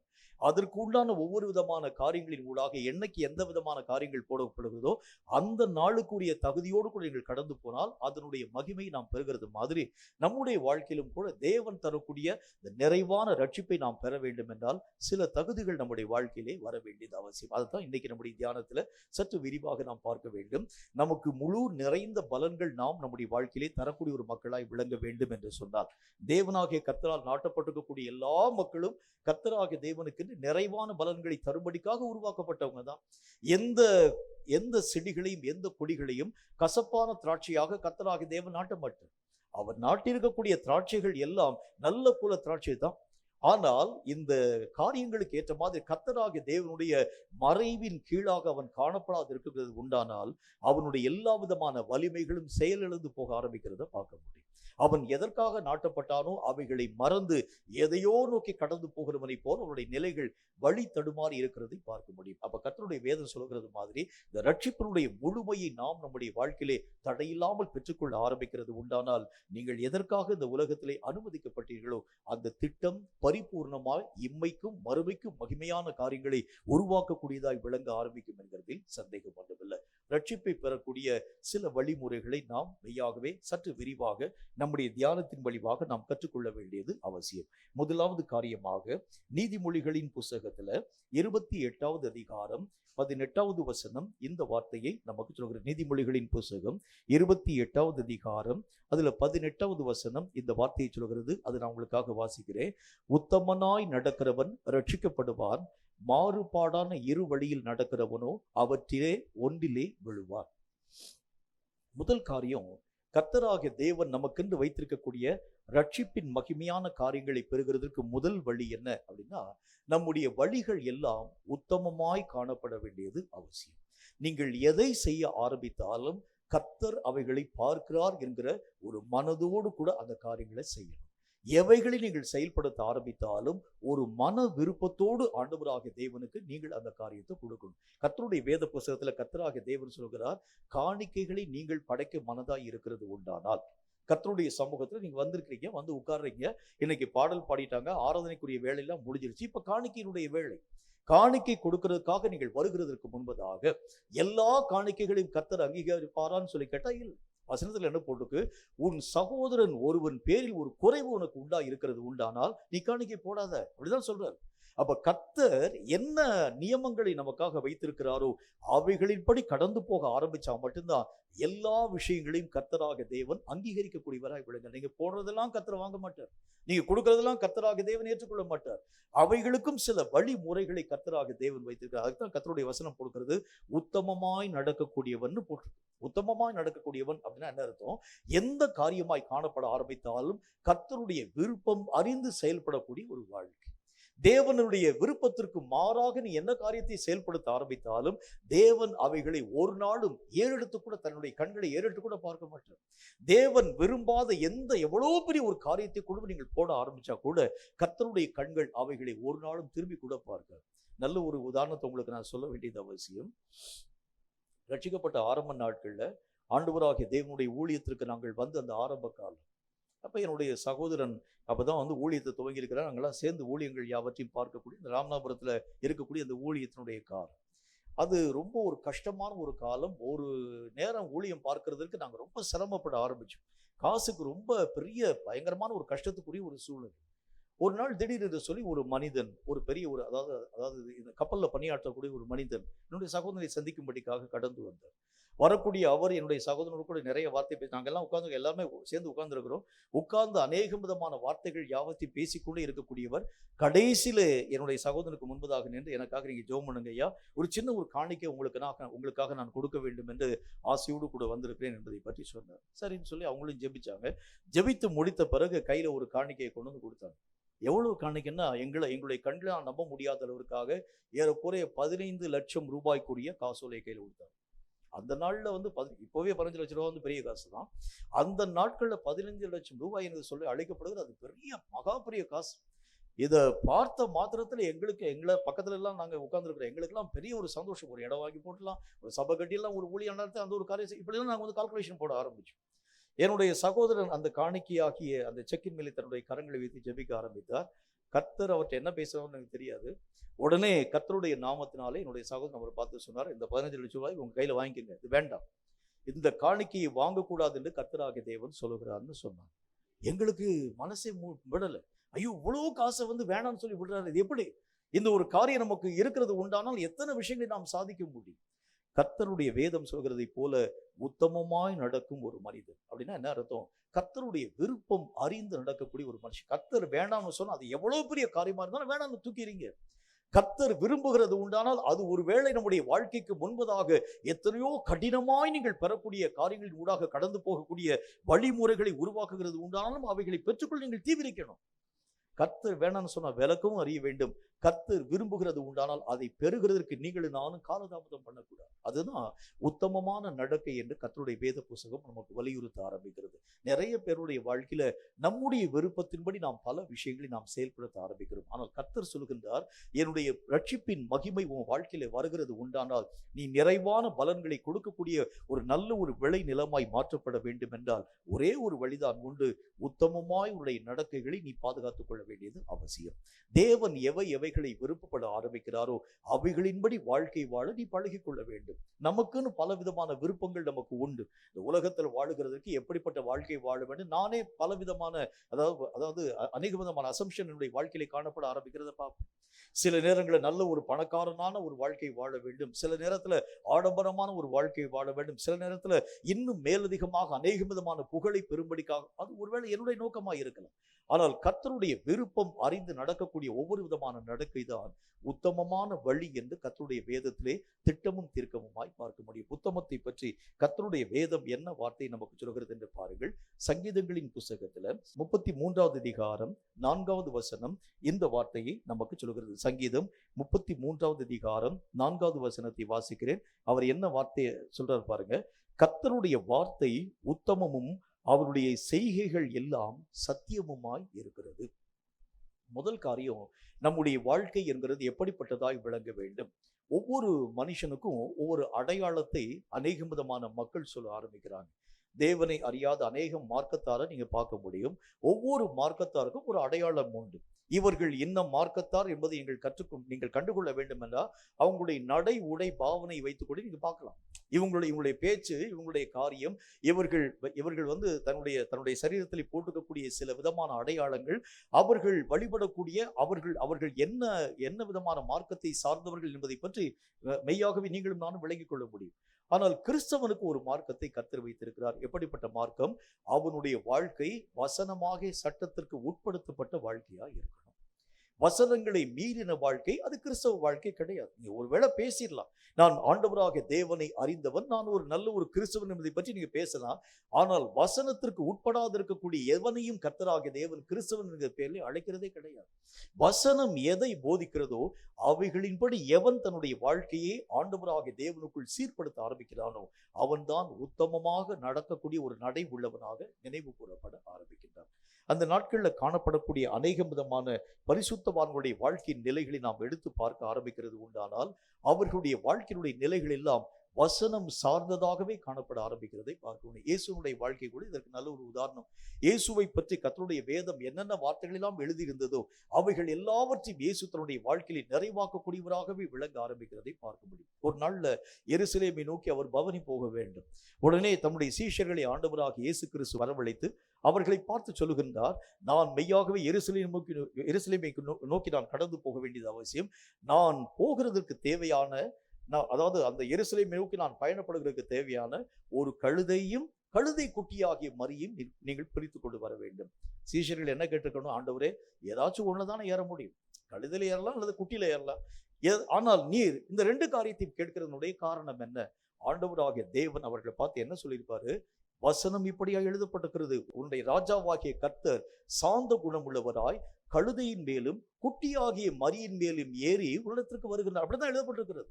வேதத்திலே கர்த்தராக தேவனை பற்றி என்ன வாக்கியம் எழுதப்பட்டதோ அவைகளுக்கு மிஞ்சி ஒரு காரியத்தை இயேசு கிறிஸ்து தன்னுடைய வாழ்க்கையில சிந்திக்க கூட இல்லை, யோசிக்க கூட இல்லை. அப்போ ஒரு கிறிஸ்தவனுக்கு ஒரு வழிமுறை, ஒரு அடையாளம் எப்படிப்பட்டதா இருக்க வேண்டும்? வசனத்தையும் அவனையும் பிரிக்க முடியாத ஒரு வாழ்க்கை வாழ பழக வேண்டியது அவசியம். வசனம் எதை போதிக்கிறதோ அதைத்தான் அவன் கை கொள்ளணும். வசனம் எதை விட வேண்டும் என்கிறதை பற்றி வலியுறுத்த அந்த ஒரு காரியத்தை விடுகிறது உண்டானால் எவ்வளவு நஷ்டம் அவனுடைய வாழ்க்கையில் வர ஆரம்பித்தாலும் அவைகளை விட்டு விலகக்கூடிய ஒரு மனிதனாய் விலக வேண்டியது அவசியம். வசனமாகிய பாதைகளுக்குள் அடங்கின ஒரு வாழ்க்கையாக வசனத்திற்கு மீறாத ஒரு வாழ்க்கையாக, வசனம் போதியாததை தன்னுடைய மனதிலே யோசியாத ஒரு வாழ்க்கையாக, வசனம் போதித்ததை கைக்கொள்ளாத ஒரு வாழ்க்கைக்கு அப்பாற்பட்ட ஒரு நிலையாக நம்முடைய வாழ்க்கையின் நிலைகள் எப்பொழுது காணப்பட ஆரம்பிக்கிறதோ அப்பதான் வேதம் சொல்கிறதை போல உத்தமனாய் இவன் நடக்கிறான் என்று கர்த்தராகிய தேவன் நம்மை குறித்து தீர்ப்பு சொல்ல ஆரம்பிக்கின்றார். உத்தமமான நடக்கினா என்ன அர்த்தம்? வசனம் சார்ந்த ஒரு வாழ்க்கை. உங்களை பார்க்கும்போது கர்த்தருடைய வசனங்களை உங்கள் வழியாக ஜனங்களுடைய கண்கள் பார்க்கணும். அப்போஸ்தலனாகிய பரிசுத்த பவுல் நம்மை குறித்து எழுதும் பொழுது நீங்கள் யாவரும் கிறிஸ்துவனுடைய நிரூபங்களாய் காணப்படுகிறீர்கள் சொல்றார். அப்படின்னா என்ன அர்த்தம்? இயேசு கிறிஸ்துவனுடைய வசனங்களுக்கு நீங்களும் நானும் அடையாளமாய் காணப்படுகிறோம். வசனங்களை மக்களுக்கு முன்னால் நீங்க போய் சொல்லுகிறது அல்ல, உங்கள் வாழ்க்கையின் மூலம் வசனங்களை ஜனங்கள் வாசிக்கணும். நீங்க போய் பைபிளை கொடுக்கறதுனால வசனங்களை வாசிக்கிறதுல என் வாழ்க்கை வசனங்களை பிரதிபலித்து காண்பிக்கக்கூடியதாய் விளங்க ஆரம்பித்தால் தான் உத்தமமான மார்க்கத்தாராய் நான் ஆண்டவராகிய தேவனுக்குள் தீர்ப்பிடப்படக்கூடியவனாய் விளங்க ஆரம்பிக்கிறேன். உத்தமனுக்குத்தான் தேவன் தம்முடைய ரட்சிப்பை தரக்கூடிய ஒரு தேவனாக இருக்கிறதுனால நம்முடைய நடைகளும் நம்முடைய ஒவ்வொரு விதமான காரியங்களும் வசனங்களுக்கு அடங்கினதாக விளங்க வேண்டியது அவசியமான ஒன்று. வசனம் பேசாததை நான் யோசிக்க கூடாது, வசனம் பேசினதை நான் கைக்கொள்ளாமல் விடக்கூடாது. ஒவ்வொரு காரியத்திற்கும் வசனம்தான் என்னுடைய வாழ்க்கையினுடைய ஆதாரமாய் விளங்க ஆரம்பிக்கிறது. உண்டானால் வேதம் சொல்லக்கூடிய நல்ல ஒரு வார்த்தையின் அடிப்படையில உத்தமமான மார்க்கத்தாராக கர்த்தராகிய தேவனால் மெய்யாகவே முழு ரட்சிப்பை பெறக்கூடிய ஒரு மக்களாக, முழு விளைச்சலினுடைய முழு நிறைவான பலன்களை தரக்கூடிய ஒரு மக்களாக நீங்களும் நானும் விளங்க முடியும் என்கிறதில் சந்தேகம் ஒன்றுமில்லை. இரண்டாவது ஒரு காரியத்தை பாருங்க.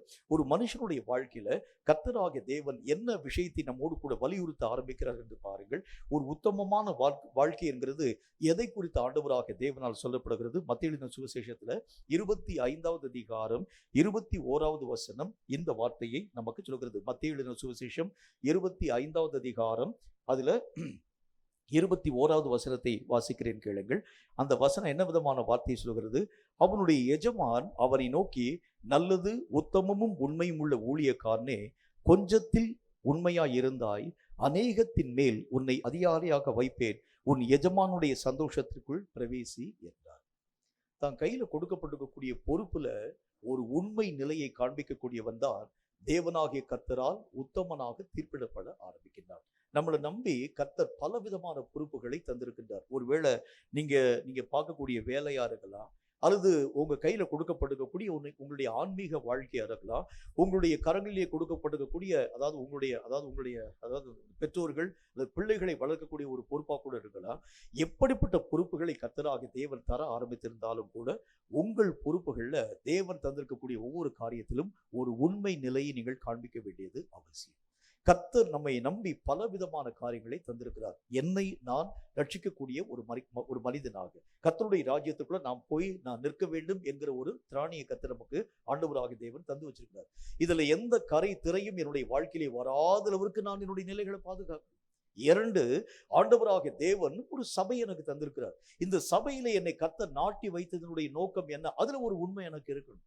என்னை நம்பி பலவிதமான மக்களுடைய ஐக்கியத்தை கர்த்தராகிய தேவன் தந்திருக்கிறார்.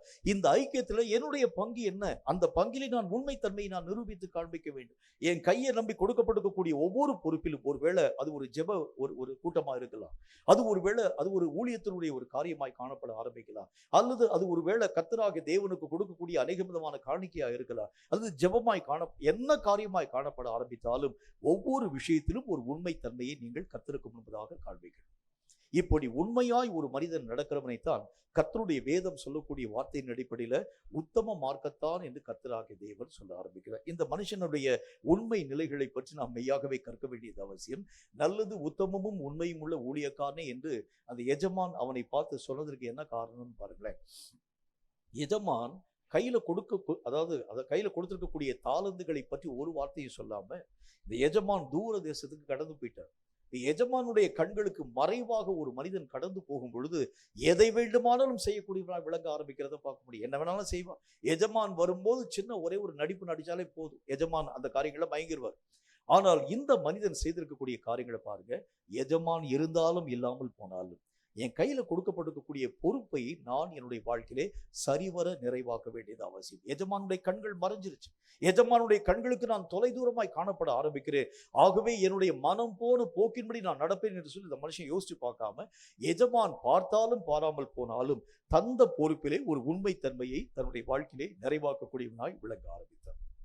அப்போ உண்மைத்தன்மை என்கிறது எதை பொறுத்து அமைக்கப்பட ஆரம்பிக்கிறதுனா, எல்லாரும் பார்க்கும்போது பரிசுத்தமாய் வாழுகிறது மட்டுமல்ல, யாரும் பாராமல் இருக்கும் பொழுதும் அந்த பரிசுத்த நிலைகளை பார்க்கணும். எல்லாரும் பார்க்கக்கூடிய நேரத்தில் ஜெப குறிப்புக்கு ஜெபிக்கக்கூடிய ஒரு மக்களாய் மட்டுமல்ல, தனியறையிலும் உங்கள் ஜெபம் தோல்வியற்றதாக காணப்படாத ஒரு ஜெபமாக இருக்கணும். ஆண்டவராகிய தேவனுக்கு முன்பதாக எல்லாரும் பார்க்கக்கூடிய நேரத்தில் மாத்திரம் நம்ம நல்ல கிரிகளை செய்யும் ஒரு மக்களாய் அல்ல, உங்கள் தனிப்பட்ட வாழ்க்கையிலும் நல்ல கிரிகளை செய்ய நீங்கள் பிரயாசப்படுங்க. அப்படின்னா கர்த்தருடைய வேதம் என்ன வார்த்தை சொல்கிறது?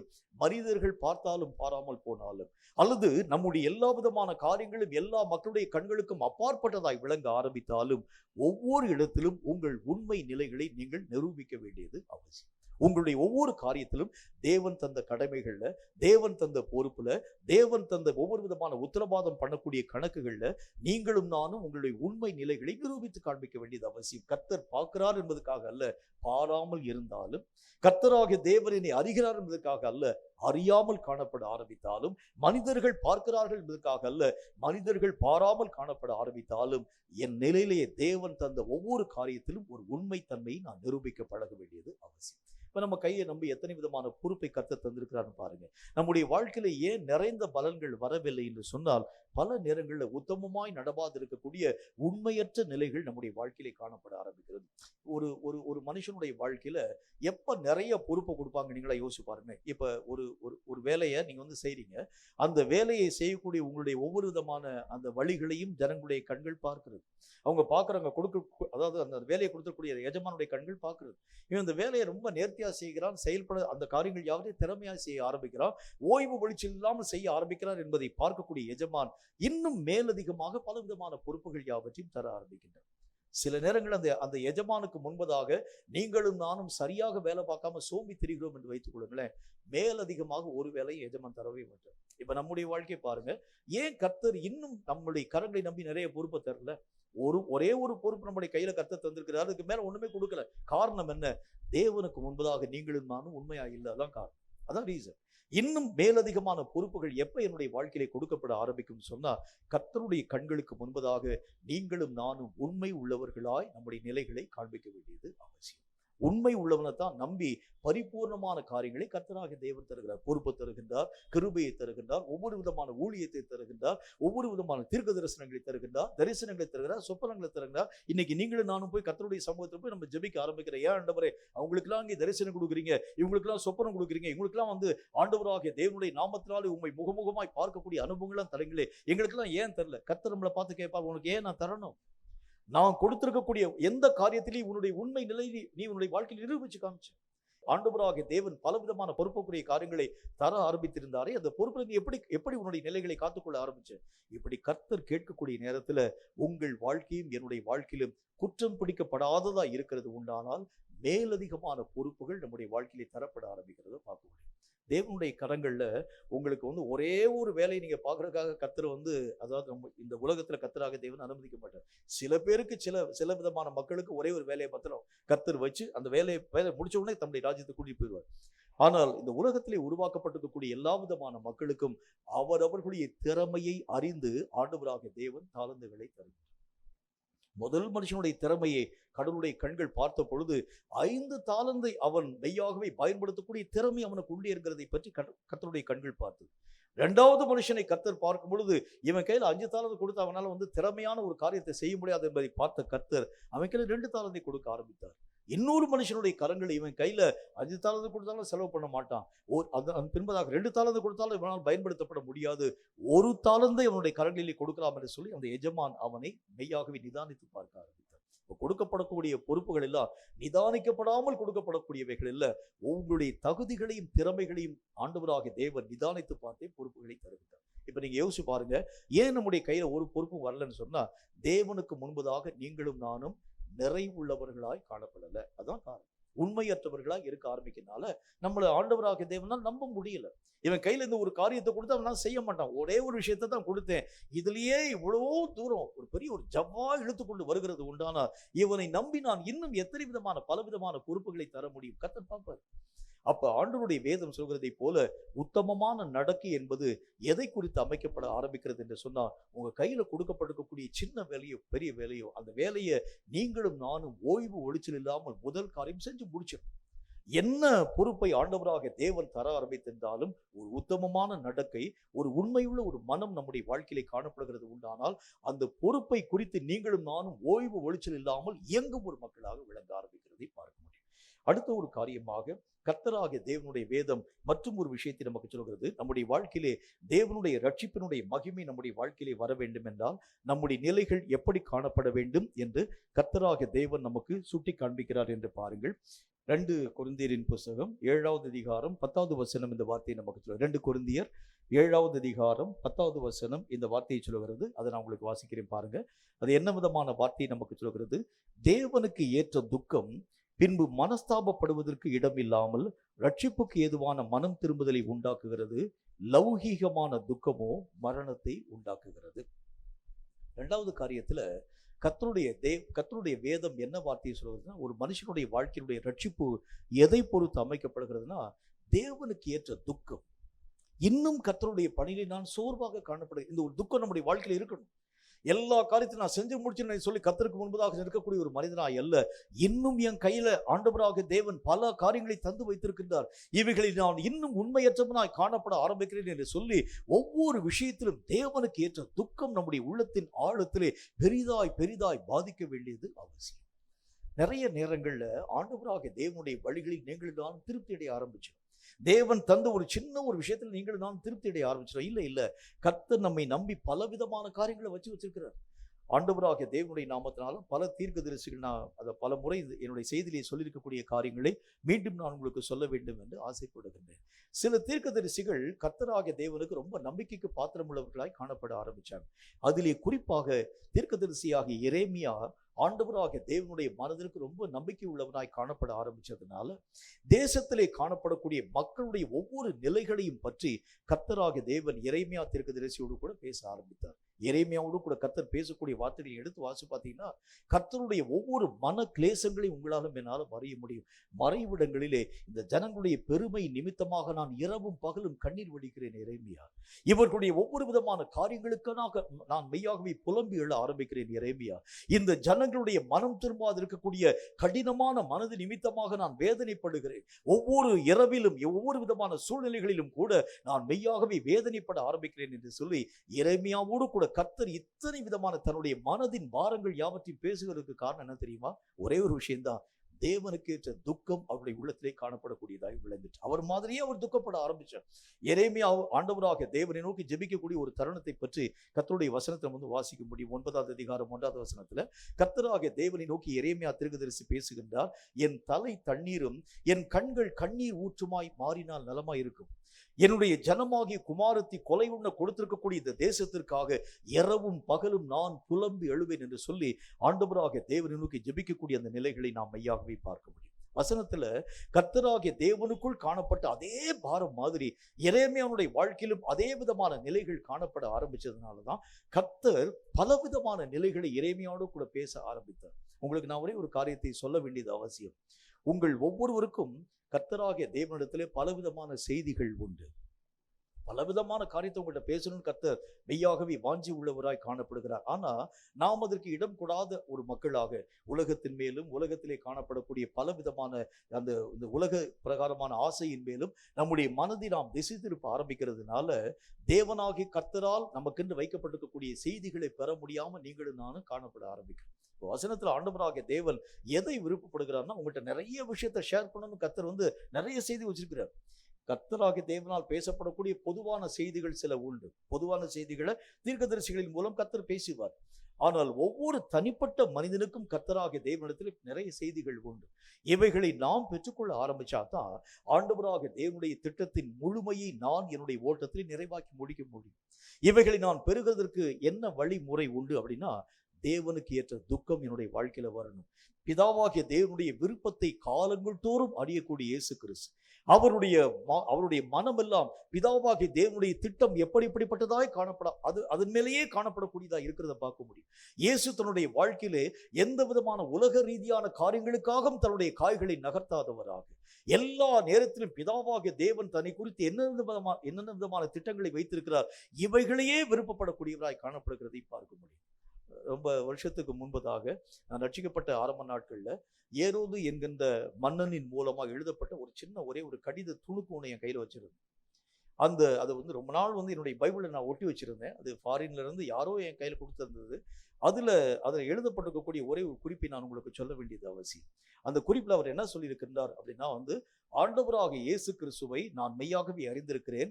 எல்லா இடங்களிலும் ஆண்டவராக இயேசு கிறிஸ்து கண்ணீர் வடித்திருக்கிறார், வேதனைப்பட்டிருக்கிறார், அநேக விதமான கவலைப்படக்கூடியவராய் காணப்பட்டிருக்கிறார், மக்களுக்காக அவர் புலம்பிட ஆரம்பித்திருக்கிறார். ஒரு நாள் கூட இயேசு கிறிஸ்து சிரித்து நான் பார்த்ததே இல்லை என்று சொல்லி ஏரோது தன்னுடைய லெட்டரை எழுதி வச்சிருக்கிறார். அந்த லெட்டரை என் கையில ரொம்ப வருஷம் நான் வச்சிருந்தேன். இது எதுக்கு சொல்றேன் அப்படின்னா வந்து, தேவனுக்கு ஏற்ற துக்கம் நம்முடைய வாழ்க்கையில காணப்படும். ஏன்னா நம்முடைய ரட்சிப்பு மட்டுமல்ல, உலகம் எல்லாவற்றையும் கர்த்தர் நம்ம கையில கொடுத்திருக்கிறார். உலகத்துல காணப்படக்கூடிய மக்களுடைய ரட்சிப்பு யாரை பொறுத்து அமைக்கப்பட்டிருக்கிறதுன்னு சொன்னா, ரட்சிக்கப்பட்ட நம்முடைய கரங்களை நம்பித்தான் கர்த்தராகிய தேவன் தந்திருக்கிறார். தாகமா இருக்கிறது இந்த கர்த்தராகிய தேவன் பேசினதுக்கு என்ன காரணம்? தன்னால் இயன்ற ஊழியங்களை செஞ்சிட்டாரு. இன்னும் நான் ஆத்துமாக்கள் மேல் தாகமா இருக்கிறேன். இந்த ஊழியத்தினுடைய பிற்பகுதியை செய்ய வேண்டிய பொறுப்பு உங்க கையில இருக்கு. இவங்களுக்காக துக்கப்பட வேண்டிய பொறுப்பு உங்க கையில இருக்கு. இவர்களுடைய ஒவ்வொரு மனுஷனுடைய அழிவை நீங்கள் பார்க்கும் பொழுது மனதில் நீங்க குத்தப்பட வேண்டியது அவசியம். ஒரு மனுஷன் எங்கேயோ ஒரு மனுஷன் வந்து கொலை செய்யப்படுகிறான் என்று சொன்னால், அவங்க பெற்றோர்கள் வேதனைப்படுறாங்களோ இல்லையோ, நீங்களும் நானும் வேதனைப்பட வேண்டும். ஏன்னா தேவனை அறியாம ஒரு மனுஷன் செத்து போயிட்டானே, ஐயோ இந்த மனுஷனுடைய ஆத்மாவுக்கு நான் என்ன பதிலை சொல்ல முடியும் என்கிற ஒரு தேவனுக்கேற்ற துக்கம் நம்முடைய வாழ்க்கையில காணப்படும். இயேசுனுடைய மனதில் அதே விதமான வாஞ்சை காணப்படக்கூடியவராக இயேசு கிறிஸ்து விளங்க ஆரம்பித்தார். எருசலேமை ஆண்டவராக தேவன் மற்றவர்கள் பார்த்ததுக்கும் இயேசு பார்த்ததுக்கும் பெரிய வித்தியாசம் உண்டு. எருசலேமிலே காணப்படக்கூடிய ஆலயத்தை ஜனங்கள் பார்த்தாங்க. எருசலேமிலே காணப்படக்கூடிய ஜன கூட்டங்களை மக்களுடைய கண்கள் பார்த்தது. எருசலேமிலே நடைபெறக்கூடிய திருவிழாக்களை எல்லா விதமான மக்களும் ரொம்ப ஜாலியாக என்ஜாய் பண்ண ஆரம்பிச்சாங்க. ஆனால் இயேசு எருசலேமை பார்த்த பொழுது, எருசலேமே எருசலேமே, கோழி தன் குஞ்சுகளை கூட்டிச் சேர்க்கும் வண்ணமாய் நான் உன்னை கூட்டிச் சேர்க்க எவ்வளவு ஆசையாய் இருந்தேன், என்றாலும் கூட என்னுடைய அந்த செட்டைகளின் மறைவை விட்டு நீ புறம்பே கடந்து போக ஆரம்பித்தாய் என்று சொல்லி எருசலேமை கண்டு இயேசு கிறிஸ்து கண்ணீர் சிந்த ஆரம்பித்தார். அதுதான் தேவனுக்கு ஏற்ற துக்கம். உண்மையான மன பாரம். தேசங்களிலே காணப்படக்கூடிய ஒவ்வொரு மனுஷனை பார்க்கும்போது நீங்க அழணும். எந்தெந்த மனுஷன் நீங்க ரோட்ல பார்க்கக்கூடிய மனுஷனை பார்க்கும்போது நீங்க புலம்பணும். அதுதான் தேவனுக்கு ஏற்ற துக்கம். இந்த உலகத்திலே ஆண்டவராக இயேசு கிறிஸ்து வருகிறது உண்டான ரட்சிக்கப்பட்ட ஆரம்ப நாட்கள்ல ஒரு தரிசனத்தை நான் கண்டது எனக்கு இன்னும் என்னுடைய மனதிலே பசுமையாக ஒரு நினைவாய் காணப்படுகிறது. ஆண்டவராக இயேசு கிறிஸ்துடைய சமூகத்துல ஒரு நாள் உட்கார்ந்து நான் ஜெபிக்க ஆரம்பிச்சிருந்தேன். ஜெபித்து கொண்டே இருக்கக்கூடிய நேரத்துல ஒரு தரிசனம் சொல்ற காட்டுல ஒரு டிரான்ஸ்ல நான் கண்ட ஒரு நல்ல ஒரு காட்சி.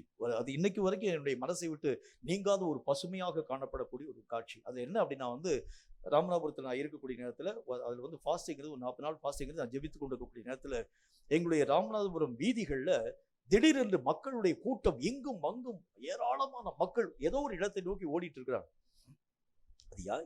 என்னதை போய் பார்க்குறாங்க? ஏதாச்சும் ஒரு வேடிக்கை பொருள் இருக்கிறது உண்டானால், அது ஏதாவது ஒரு அதிசயமான ஒரு காரியம் இருக்கிறது உண்டானால் ஜனங்கள் அவைகளை தேடி ஓடுகிறது வழக்கம். ஏதோ ஒரு அதிசயம் நடக்கிறது போல இருக்குன்னு சொல்லி நானும் போய் பார்க்கலாம் என்று நான் அந்த கூட்டத்திற்குள் கடந்து போகக்கூடிய நேரத்தில் இயேசு கிறிஸ்து அந்த இடத்துல தலையில கரங்களை வைத்துக்கொண்டு அழுது கொண்டே, ராமநாதபுரமே ரட்சிக்கப்படையில சொல்லி அழுது புலம்பிக் கொண்டு போகிறது எல்லா ஜனங்களும் வேடிக்கை பார்த்தாங்க. நானும் போய் பார்த்து, ஐயோ ஆண்டவராகிய தேவனே, எங்க பட்டணத்திற்காக நீங்க அழுறீங்களே என்று சொல்லி அதே நேரத்தில் உட்கார்ந்து எங்களுடைய ராமநாதபுரத்துக்காக நான் ஜெபிக்க துவங்க ஆரம்பிச்சேன். இது இன்னைக்கு வரைக்கும் எனக்கு மறக்க முடியாத ஒரு காரியம். இப்படிதான் ஒவ்வொரு இடத்திலும் இப்ப இந்த பாளையங்கோட்டிலே கர்த்தராகிய இயேசு கிறிஸ்து வந்தாலும் என்ன செய்வார் பாருங்க, இங்க இருக்கக்கூடிய ஒவ்வொரு விதமான ஹோட்டலையும் போய் பார்க்கவும், அங்க இருக்கக்கூடிய ஒவ்வொரு விதமான அதே பார்ப்பார். இல்ல இங்க காணப்படக்கூடிய மக்கள் எல்லாம் இன்னும் என்னுடைய நாமத்தை அறியாது இருக்கக்கூடிய ஒரு மக்களா இருக்கிறாங்க. இப்படிதான் கர்த்தருடைய கண்கள் பார்க்கும். அப்ப கர்த்தருக்கு ஏற்ற துக்கம் நம்முடைய வாழ்க்கையிலே வருகிறது தான். தேவனாகிய கர்த்தரால் ரட்சிப்பினுடைய முழுமையை பெறக்கூடிய வழி என்று கர்த்தர் நமக்கு சொல்கிறார். ரட்சிப்பினுடைய முழுமை எப்ப என்னுடைய வாழ்க்கையில வர முடியும்? அவரை போலவே நான் மாற்றமடைய ஆரம்பிக்கிறேன். அவருடைய பார்வையாக என்னுடைய பார்வை, அவருடைய நோக்கமாக என்னுடைய நோக்கம். ஒரு மனுஷனை கர்த்தருடைய கண்கள் பார்க்கும்போது எப்படி பார்க்க ஆரம்பிப்பார்? அவனுடைய ஆடம்பரத்தை கர்த்தர் பார்க்க மாட்டார். அவனுடைய நிறைவை கர்த்தருடைய கண்கள் பார்க்காது. அவர் இன்னும் என்னென்ன விஷயத்துல குறைவாய் காணப்படுகிறார், இன்னும் என்னை நோக்கி கடந்து வராது இருக்கக்கூடிய ஒரு மனுஷனாய் இருக்கிறார். இப்படிதான் கர்த்தருடைய கண்கள் ஒவ்வொரு மனிதனையும் ஆழமாய் பார்க்கக்கூடியதாய் விளங்குகிறது.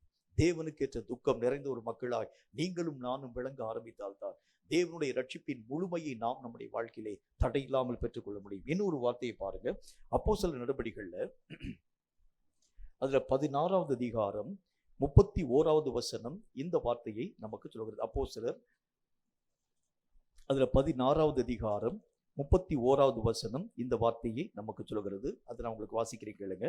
அதற்கு அவர்கள், கர்த்தராகிய இயேசு கிறிஸ்துவை விசுவாசி, அப்பொழுது நீயும் உன் வீட்டாரும் ரட்சிக்கப்படுவீர்கள் என்று சொல்லி.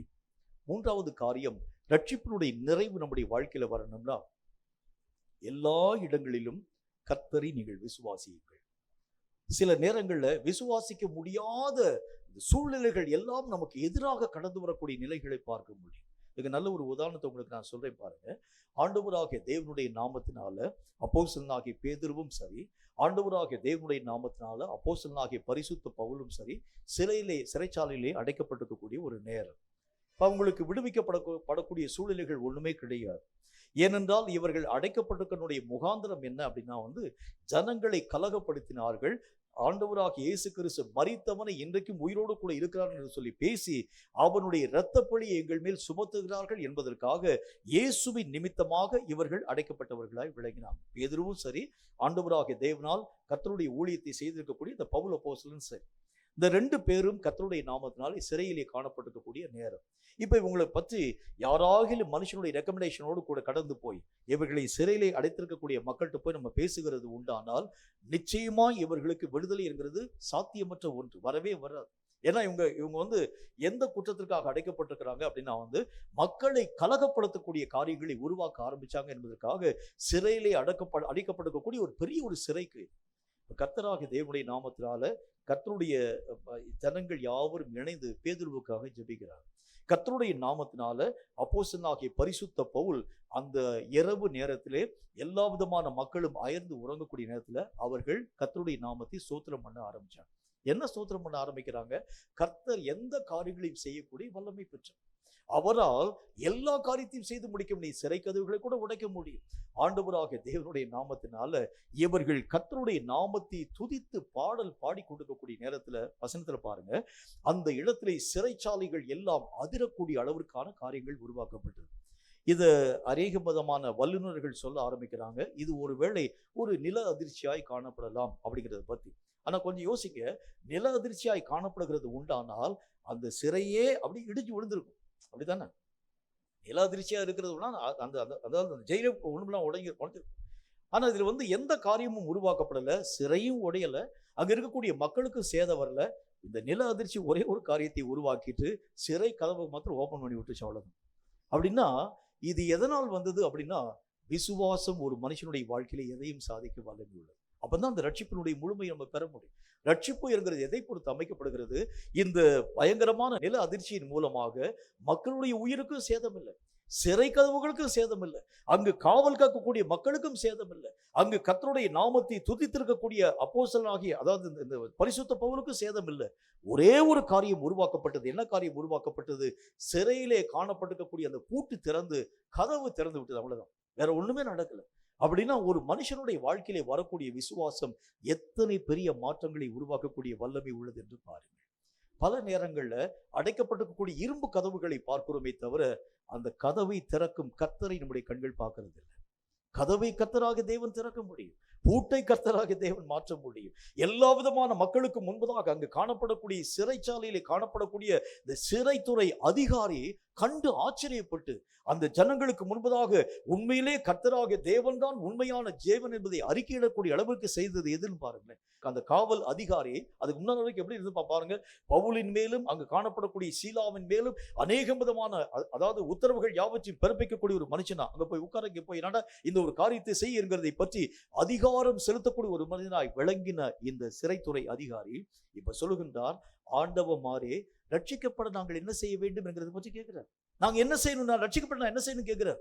ஒரு நேரத்துல இவர்களுக்கு அதாவது இந்த சிறைத்துறை அதிகாரிக்கு அடிமையாக காணப்பட்ட பவுலும் சீலாவும் இப்பொழுது அவர்கள் மேலே அதிகாரம் நிறைந்தவர்களாக மாறப்படுகிறது. எதுன்னா இவர்களுக்குள் காணப்பட்ட அந்த விசுவாசம் தான். ஒரு செகண்ட்ல அந்த சூழ்நிலைகளையே தலைகீழாய் மாறப்படக்கூடியது விசுவாசம். இந்த விசுவாசம் என்று அழைக்கப்படக்கூடியது சில நேரங்களில் அடைக்கப்பட்ட கதவுகளை நாம் கண்டு மெய்யாக வேதனைப்படுகின்றோம். சில நேரங்கள் அடைக்கப்பட்டிருக்கக்கூடிய சூழ்நிலைகளை கண்டு அவைகளை நாம் நம்புகிறோமே தவிர சூழ்நிலைகளை கடந்தவர் கூட இருக்கிறார் என்பதை பற்றி நம்மளால நம்ப முடியல. கர்த்தருடைய வேதம் சொல்லக்கூடிய வார்த்தையின்படி நீங்களும் நானும் ஆராதிக்கக்கூடிய தேவன் நம்மை தப்புவிக்கக்கூடிய வல்லமை வாய்ந்தவராய் விளங்குகின்றார். சிங்கத்தினுடைய வாய்க்கு தப்புவித்த தேவன், அது மட்டும் இல்லாமல் மகா பெரிய நெருப்பினுடைய உக்கிரத்திலே நின்று காப்பாற்றக்கூடிய வல்லமை வாய்ந்த தேவன் இன்றைக்கும் நம்மோடு கூட அவர் காணப்பட ஆரம்பிக்கிறார். அந்த நெருப்பினுடைய உக்கிரத்தின் ஊடாக சாத்ராக்கும் மேஷாக்கும் ஆபேத்நேகோவும் கடந்து போக ஆரம்பிச்சார். வெளியே வரக்கூடிய நேரத்துல, வெளியே வருகிறதுக்கு முன்பதாக ராஜா அங்க இருக்கக்கூடிய அந்த நெருப்பு சூழலை அவருடைய கண்கள் பார்க்கிறது. 3 பேரை நம்ம உள்ளத்துக்கு போட்டோம்.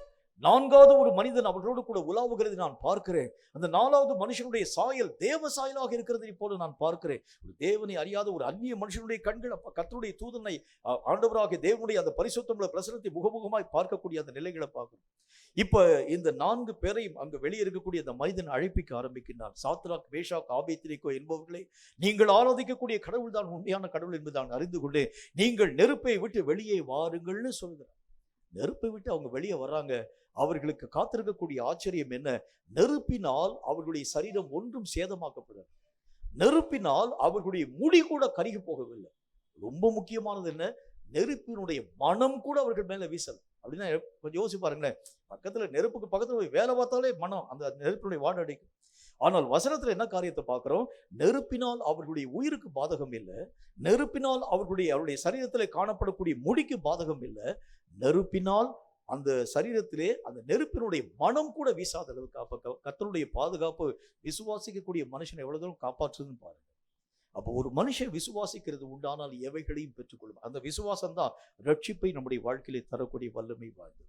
கர்த்தருடைய வேதம் சொல்லக்கூடிய வார்த்தையின் அடிப்படையில் விசுவாசம் என்று அழைக்கப்படக்கூடியது ஒரு பலவீனமான ஒரு காரியமா இல்லை. பிரச்சனை வரக்கூடிய நேரத்தில் சின்ன ஒரு பிரச்சனை சொன்னா நான் கர்த்தருடைய நாமத்தினால் இந்த காரியங்களை ஜெயிப்பேன், இல்லை. பெரிய காரியங்களிலும் அதே கர்த்தர் தான் இருக்கிறார்.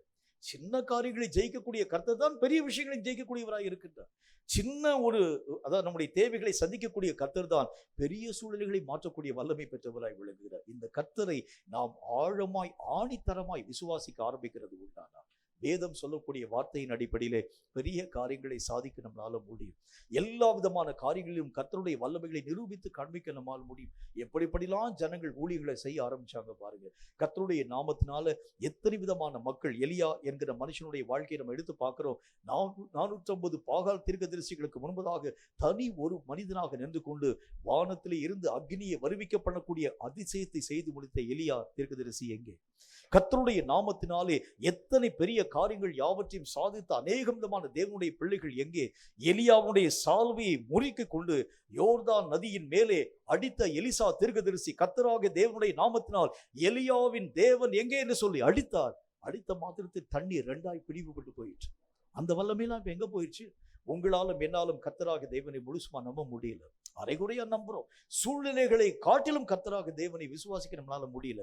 கர்த்தர் சொல்லுகின்றார், நீங்களும் நானும் மெய்யாகவே ஆராதிக்கும் தேவன் சூழ்நிலைகளை கடந்தவர், சூழ்நிலைகளுக்கு அப்பாற்பட்டவர். அவரை நாம் விசுவாசிக்கிறது உண்டானால் இந்த உலகத்திலே செய்ய முடியாதவர்கள் ஒண்ணுமே இல்லை. எல்லா காரியங்களையும், சிறைகளை உடைக்க முடியும், கதவுகளை மெய்யாகவே முறிக்க முடியும், எல்லா விதமான தாழ்பாடுகளை உடைய பண்ண முடியும், இருப்பு தாழ்பாடுகளையும் வெண்கல கதவுகளையும் உடைய பண்ண நம்மளால முடியும். ஏனென்றால் அவைகளை காட்டிலும் வலிமை வாய்ந்த கர்த்தர் நம்ம கூட இருக்கிறார்.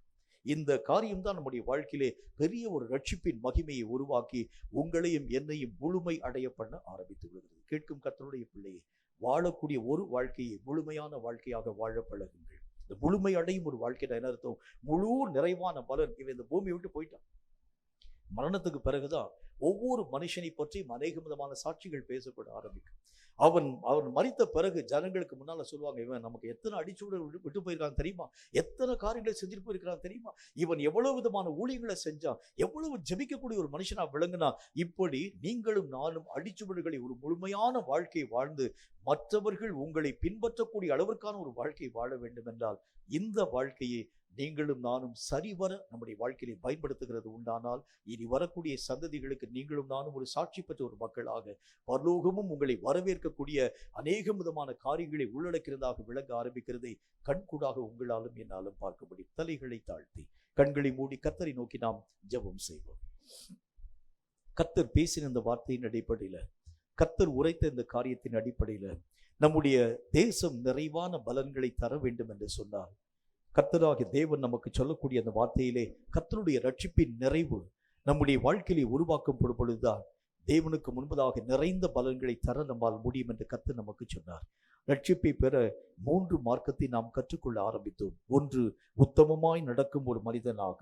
2, தேவனுக்கு அடுத்த காரியங்களை பற்றிதான ஒரு அக்கறை நிறைந்த ஒரு வாழ்க்கையாக. கடைசியாக விசுவாசத்திலே உறுதி நிறைந்த ஒரு மனிதனாக நம்முடைய நிலைகள் பாதுகாக்கப்பட ஆரம்பிக்கிறது உண்டானால் தேவனுடைய நிறைவான ரட்சிப்பை பெற்றுக்கொள்ள உங்களாலும் என்னாலும் ஆகும் என்று கர்த்தர் நமக்கு சொன்னாரே. இந்த வேளையிலே கர்த்தருக்கு நேராக உள்ளத்தின் ஆழத்தை திறந்து நாம் ஒருமனப்பட்டவர்களாக நம்ம ஜெபிக்க போகிறோம். பரிசுத்த தேவனே, நீர் பேசின உம்முடைய வார்த்தையின் அடிப்படையில், நீர் பேசின உம்முடைய வார்த்தையினுடைய காரியத்தின் அடிப்படையில் என்னுடைய உள்ளத்தின் நினைவுகளை நான் உமக்கு நேராக சீராக்கும்படிக்காக ஒப்புக் கொடுக்கிறேன். என்னுடைய குறைவுகள் எல்லாவற்றையும் மன்னியும். நான் ரட்சிப்பினுடைய முழுமையை பெற்றுக்கொள்ள உம்மை நோக்கி நான் கடந்து வருகிறேன் கர்த்தாவே. உம்மை நோக்கி நான் வாஞ்சியோடு கூட வருகிறேன். என் மேல் உம்முடைய கிருபை, என் மேல் உம்முடைய இரக்கம், என் மேல் உம்முடைய ஆசீர்வாதம் பூரணமாய் கடந்து வர இரக்கங்களை தந்து எங்களை ஆசீர்வதிக்க வேண்டும் என்று உள்ளத்தின் ஆழத்தை திறந்து உம்மை நோக்கி நான் ஜெபிக்கிறேன் என்று கர்த்தரை நோக்கி நாம் இருதயத்தை திறந்து நாம் யாவரையும் இணைந்து நம்ம ஜெபிக்க போகிறோம். நன்றி ஆண்டவரே, நன்றி கர்த்தாவே. Thank you my father. கர்த்தர் பேசின இந்த வார்த்தையின் அடிப்படையில், கர்த்தர் உரைத்த இந்த காரியத்தின் அடிப்படையில் நம்முடைய உள்ளமெல்லாம் கர்த்தராக தேவனை நோக்கி மெய்யாகவே திறக்கப்பட்டதாய் காணப்படுவதாக. Thank you my father, thank you my father. நன்றியோடு கூட உம்முடைய நாமத்தை ஸ்தோத்திரிக்கிறோம்.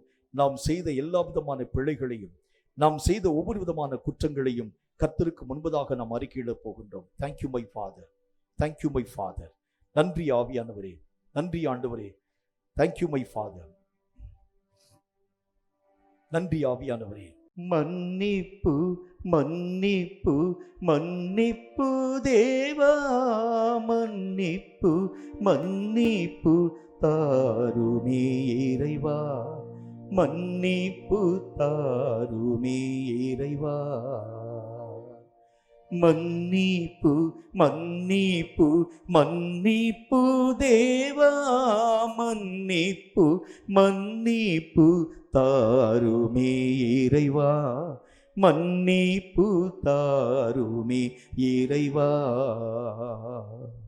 ஆண்டவர் ஆன்மாவை விரும்புகின்றார், மாண்டிட்ட ஆன்மாவை தேடுகின்றார், அண்டிடும் பாவிக்கு அருளுகின்றார் தேவன், வேண்டிடும் துரோகிக்கு இரங்குகிறார்.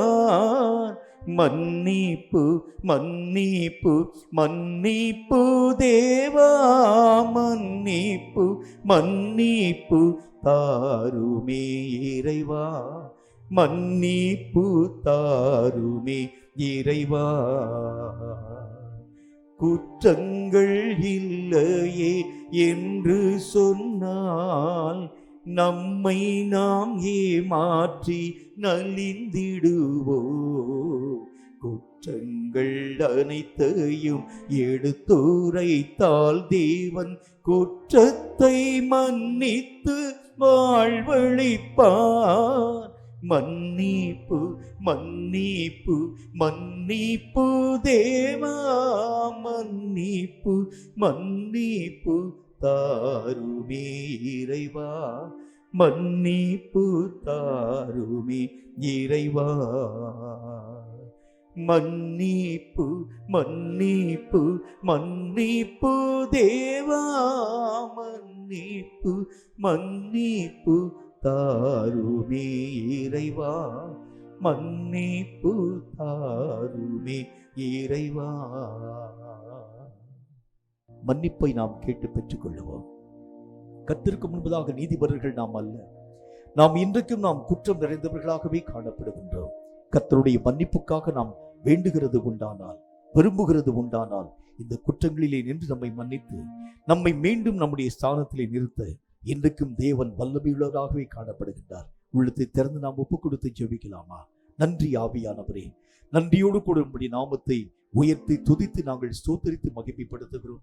நீர் பேசி சொன்ன நம்முடைய பரிசுத்தமுள்ள வார்த்தைகளின் அடிப்படையில் எந்தெந்த விஷயங்களிலே ரட்சிப்பை பெற முடியாத அளவிற்கு குறைவுகள் எங்கள் வாழ்க்கையிலே காணப்பட ஆரம்பித்தாலும் அவைகள் எல்லாவற்றையும் கர்த்தருக்கு முன்பதாக நாங்கள் ஒப்பு கொடுத்து அறிக்கையிடுகிறோம். கர்த்தாவே, எங்களுடைய வாழ்க்கையிலே காணப்படக்கூடிய உத்தமமற்ற நடக்கைகள் எங்கெங்கெல்லாம் இருக்கிறது கர்த்தாவே.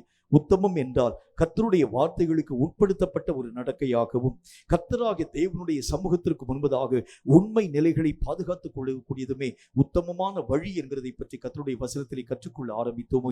எங்கள் வாழ்க்கையிலே காணப்படும் வசனங்களுக்கு மீறின ஒரு வாழ்க்கை அல்லது கர்த்தருடைய நாமத்தினாலே உண்மையற்ற நடக்கைகள் எங்கள் வாழ்க்கையிலே இருக்கிறது உண்டானால் எங்களை மன்னிக்கும்படிக்காக உம்மை நோக்கி நாங்கள் ஜெபிக்கிறோம் கர்த்தாவே. மட்டுமல்லாமல் கர்த்தருக்கடுத்த காரியங்களிலே ஒரு அக்கறையான ஒரு வாழ்க்கை எங்கள் வாழ்க்கையாக காணப்பட எங்கள் ஒவ்வொருவருக்கும் நீர் கிருபை தந்து ஆசீர்வதிக்க வேண்டும் என்று உம்முடைய நாமத்தினால் நாங்கள் ஜெபிக்கிறோம். விசுவாசத்திலே உருவாக்கப்படக்கூடிய ரட்சிப்பின் பூரணமான நிச்சயத்தை நாங்கள் எங்கள் வாழ்க்கையிலே பெற்றுக்கொள்ள எங்கள் ஒவ்வொருவருக்கும் கிருபை தந்து எங்களை நீர் ஆசீர்வதிப்பீராக.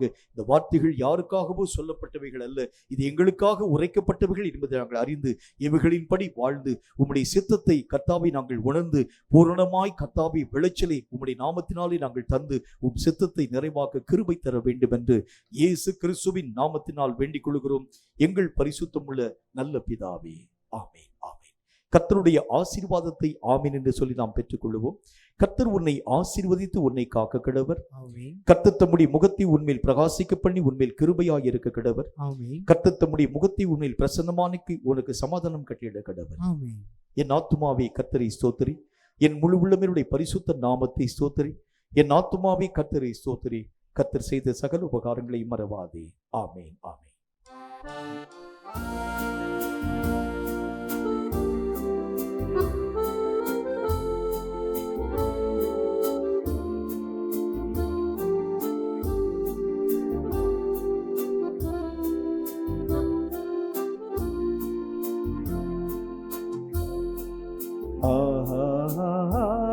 அல்லேலூயா,